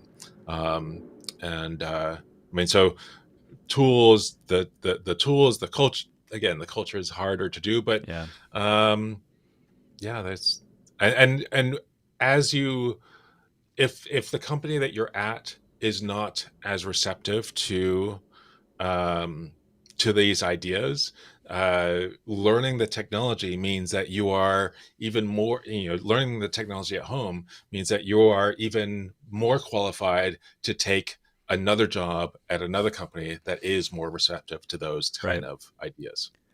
Yeah, and that's a great explanation. I was going to add to that and say that as a junior person, it's often very intimidating in the interview because you're always nervous about what they're going to ask you and about your responses. Yeah.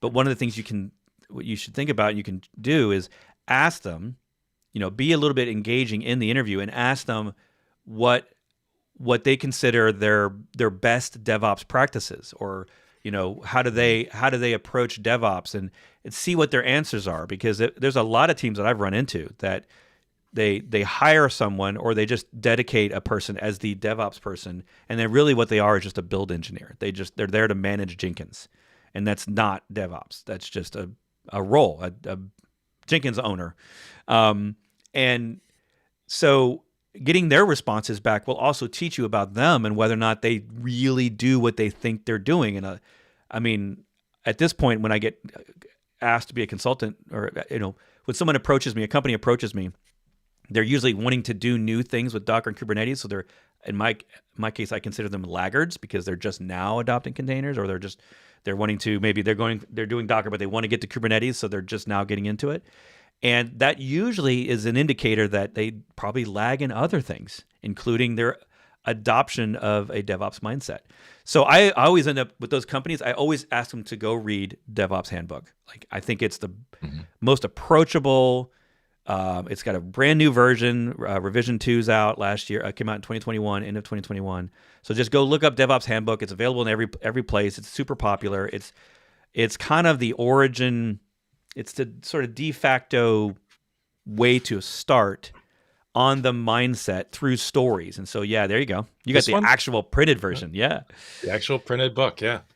And that's, I mean, to me, that when I see people that are partially approaching it, or they're implementing a tool but not approaching it mindset, I try to get them to read that book. And it doesn't always work. They don't always want to read. So then I tell them to get the audiobook, because that's what I have both. And you can listen to the audiobook, and it's long, actually. But it tells stories. The other classic is the Phoenix Project, which is sometimes frustrating to listen to, but it's that's another classic. It gave me PTSD. It's a little too close to home. That book, when you're listening to the Phoenix Project, it's a fictional novel around implementing DevOps, and right? Or am I thinking of Unicorn? Yeah. No, that's Phoenix, you're right. Yeah. But the protagonist, the main character in it, it's just like, I've been that dude, and I don't want to be that dude ever again. Yeah. And so it's hard to listen to, actually. Yeah. I was listening to it. I wasn't reading it. I was listening to it, and it was hard. All right, so we're going to wrap this up because we've been doing a lot of questions. So if you got quick, easy answer questions, answer them now. We're gonna run through. This is the moment where I say we're gonna try to give like one sentence answers. I know it's really hard for me to do. We're gonna try to do that to get through all of you, and then if not, come back next week. We're gonna have a guest. I don't actually know which guest it's gonna be yet. We hopefully will have a guest. If they don't have a guest, it'll be us two again. But we're trying to do these Q&As more often. So we're trying to alternate between guests that teach us something and us Q&Aing, and hopefully you learn something from the two of us. I see there's a yes/no question in here right now. Have you made any videos on anti-patterns for containers? Uh-oh. I thought that was a quick and easy answer. I was thinking about, I have over 700 videos, so I had to think about it for a second. None, but I do tell you a lot of anti-patterns in videos in general. Like in this show, we've talked about a lot of things not to do. So I tend to do that anyway. But no, I don't have a dedicated don't do this. However, my conference talks, go look at my conference talks in this channel. Look up DockerCon. Is the CIVO conference talks online yet? I haven't seen They're not yet. Yeah, I just saw the email from them saying that, or something, a tweet. Yeah, that they're still like weeks, I think. But I tend to rant in my talks. So if you just look back on this channel for DockerCon talks, you will find a lot of do's and don'ts, but a lot of don'ts. That's a great question.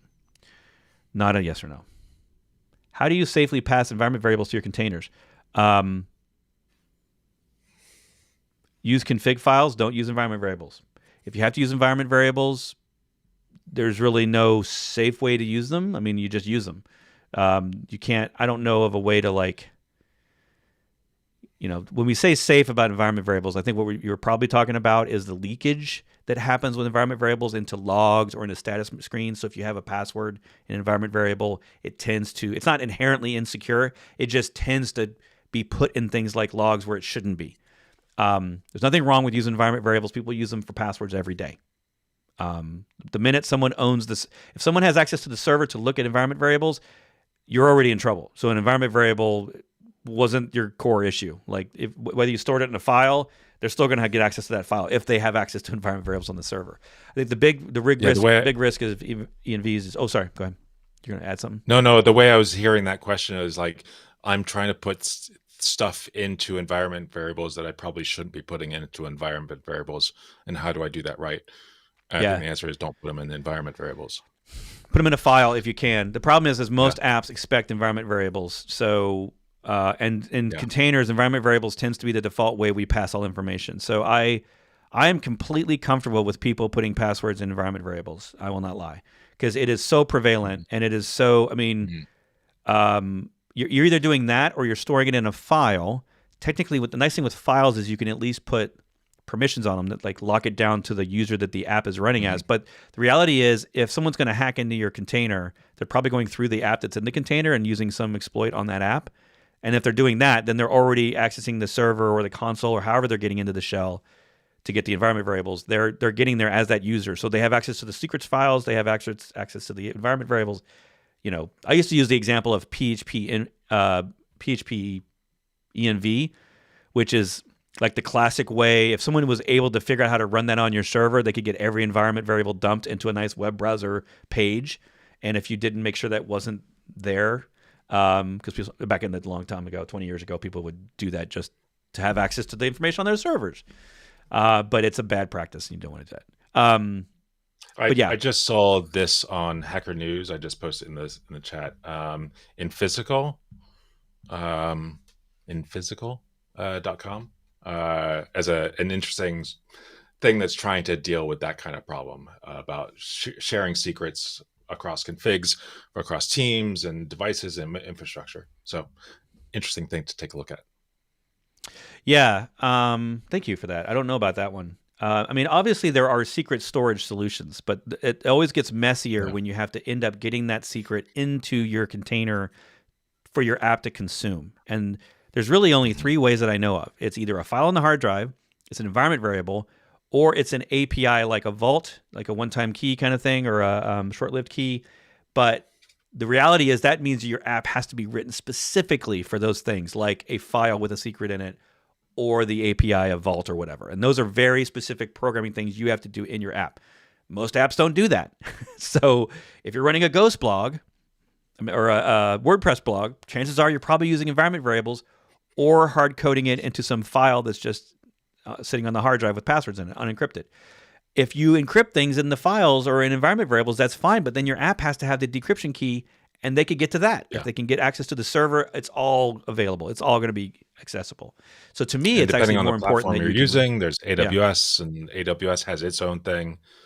Yeah, there's tons of places to store them. I'm a big fan of trying to use 1Password more and more because I'm already using it for other things, and they love developers, but it's not perfect for every use case. So, but those aren't the places that people tend to worry about. It's like they worry about once the passwords are on the server, and I'm less worried about that than I am about where are they actually getting stored and how can you quickly replace them. That's actually one of my most important concerns is if you think that server got hacked and that they got those passwords, or if you have indication of something bad, how long does it take you to change all those passwords? Because if that's not quick, to me, that's a riskier situation than, I stored my SQL database password in my app in an EAV. Yeah, that's just not.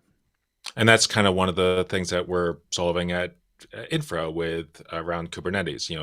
If you do lose that certificate, we can revoke it immediately and reissue a new one and make it. That's a perfect example.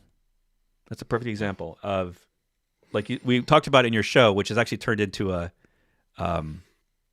I think a short. I think we did a short. Either that or we did a little video of it real quick. That you were saying like the offboarding. You were talking about offboarding, and it's always really hard. We never do it well. It's extremely rare for me to see a company that handles login and password offboarding well. Because if you think about it, what are all the passwords that developer had access to? Everywhere. And are those passwords still in use for the APIs or anything they might have had? That's a really hard problem to solve. And one way to, like you're saying, one way to do it is to have a one-liner. I don't know if it's as easy as a one-liner with Infra, but a very easy command line tool that will just say, "Oh, I'm going to remove their access from everything they had access to," and that's. I was listening to a podcast. I think it's Software Engineering Daily or one of those kind of podcasts, and they were talking about user management and really how they were specifically talking about like GitHub and how do you make sure that because you can't just revoke that or delete the user because the user is individually owned by people, and so making sure that you're only giving access to GitHub via groups and teams. Having type that kind of access. That way it's easy to revoke the user from the team rather than it's a hard problem. And people have all these workarounds depending on what platform they're using. Yeah. SSO helps for offboarding, said Eddie Wilson in the chat. I'm skipping past some of the questions because we're running out of time, so we're 1 minute over my goal. So, that was a goal. It was not. It was just. I just made the goal 10 minutes ago. I want to. You cross this line, you die. You cross this line. Chewy just said, yeah. Every time I catch these live streams, they're ending. Yeah, I think we're about wrapped up there. How important is knowing networking for DevOps role? Very much, Chewy. Go take a Networking Plus exam, or go take a course on networking on TCP and UDP and all the IP protocols. Like, I think that's critical. I read the TCP IP Unleashed book in 1995. It was this thick. I read the whole thing, and then I like dog-eared pages and highlighted sections. I used it daily in my job because that's back then before we had Google and Yahoo. We had to use books, and that book and its knowledge has served me for almost 30 years. And I went and got a Cisco CCNA, which is like their basic certification, in 1999, simply so that I could understand the basics of routers and switching and those fundamental things of how the entire world works.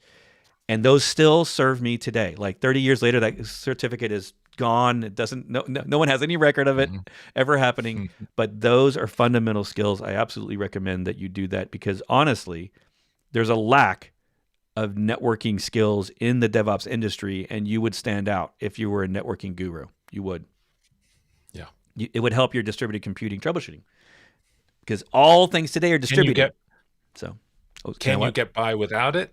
Yeah, you can get by. You can skim by without knowing a lot of things. But if you don't know how to do a subnet and binary, you can probably get by, right? Like we've got tools now. We don't have to care so much about IPs manually as much as we used to. But the minute things go wrong, this is what we talked about earlier, the magic, right? The magic of it.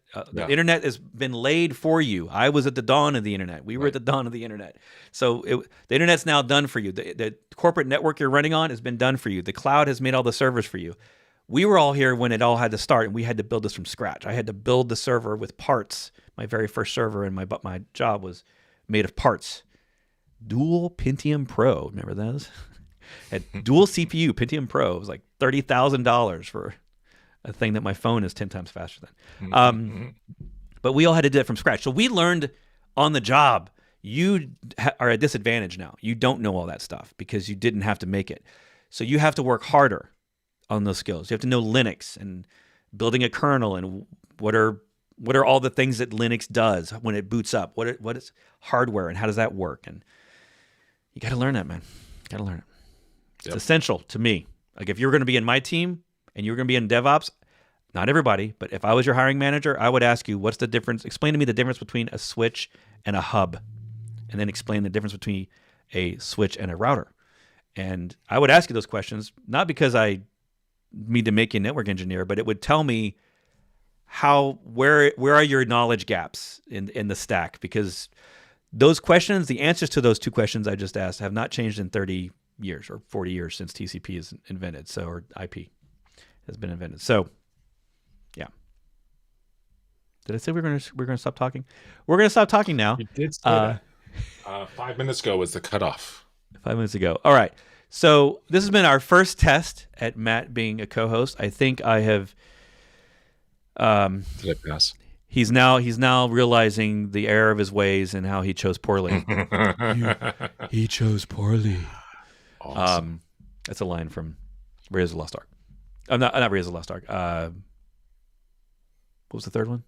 No, it's Raiders of the Lost Ark. Yeah. Okay. At the end of the movie, when they're picking the right cup to drink the water from, and the knight choose wisely. Yes. Says, he chose poorly. I'm doing it my old dead guy voice. Can't you tell? Yes. But we're gonna be back. So come see us again on another Thursday. We start every time at the same time, which was 2 hours ago. If you're still here, 1 o'clock U.S. Eastern, which does change twice a year because we still do that silly daylight savings times crap. I really want us to all just move to star dates. I don't know why we haven't done that yet. Maybe when we get to Mars, maybe we'll have to do that. So thank you so much, Matt, for being here and putting up with me. Thank you. You're in for a lot. So I'm apologizing now for all future. No. This is awesome. I love doing this stuff. Great. And we're going to love to have you back. So we'll be back next week, maybe with a guest, maybe not. You'll just have to find out. You can find out, by the way. Oh, wait. Right there. Just sign up for the newsletter. Or you can like and subscribe and hit that little button that tells you to notify you every time we go live. You can do that here. But if you also want to know ahead of time what's happening, I have a newsletter. It's right there. We just rebooted it. It's on it's like for the third time. And every week, right, like a day or two before, I send out a nice short email of what things are happening this week. What's on the podcast? Who's our guest on the live show? What random thing did I create for you this week on DevOps? And then, I'll mention several times when Matt's going to be here. But eventually, he's just always going to be here. And, I won't even talk about him anymore. He'll just be this guy sitting next to me. And I think one. Wait. This side? Wait, are we doing the high five? Is this what you do in Zoom meetings? No, other way. Yeah, no, it's opposite. High fiving. We're high fiving over the internet. There we go. We did get to meet in real life. I'm like 2 seconds ago, so I gotta do this. Hard. So I was just thinking, we've got this group of people. There's 40 to 50 people in the room here. They probably know of potential guests, or they might be working on projects that are really interesting, and they know of potential guests. So maybe there's a great source for, if you were. I mean, I know we've got a list of people that hopefully we'll have on here, but they're probably a great source for potential guests as well. Yeah. So one of the things what's Matt's really asking you is we want more CNCF projects and more tooling stuff on the show so we can learn with you. We all learn together. And Matt and I don't know every tool out there. So we'd love your ideas on people to reach out to on Twitter or however to get maintainers on, open source project maintainers that are all related to the cloud native ecosystem. I would love to get more of those in there. So he and I have a list and we're going to work on it, but we would love your ideas and your input. So put them in the comments if you're watching this video later and you actually got to the end, which amazing. Well job, well done. And thanks to Matt for being here for his inaugural. Wait, you're going to get the reggae horn. That's usually reserved for my patrons who give me money, but you're getting that one for free. Wow. Is that the Vuvuzela or whatever?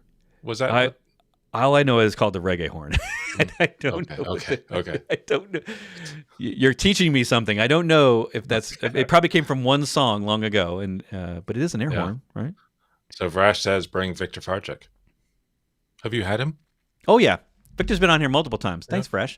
Okay. Victor's great. And it's dangerous when you get him on because we're both highly opinionated, and we will rant about one topic for an hour. I mean, Victor was one of the original Docker captains with me, so I met him like 2016, 2017, way back in the early days of Docker and the captains program, and we've been friends ever since. I'm supposed to go to stay in his house in Spain, but I think he still lives in Spain. But I never make it out there. So we see each other at conferences. He was there with Matt and I actually in Florida last month. Yeah. We saw him last month. Yeah. Didn't get to hang out with him as much as I wanted to. But. Did you know him before?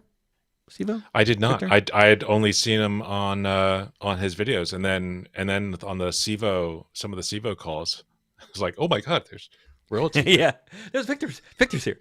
Yeah. He's been all over the place, and his channel's doing great. He's got multiple channels. He's got a book. He's got books. He's got all sorts of stuff. So I'm excited about his success, and that he's everywhere. I mean, he's at whatever conferences I go to. He's at like 3 times that. So yeah, he's good stuff. So you could look up Victor Farsik or DevOps Toolkit or DevOps Paradox, all those things on YouTube here, and you will find another fantastic Docker channel, Kubernetes channel, Cloud Native, all that stuff. So, yeah. All right, everyone, we're going to sign off. Thank you so much again. We'll see you all next week, same time. And if you want to find out more, you go here and you sign up for the newsletter. All right. See ya. Okay. Bye.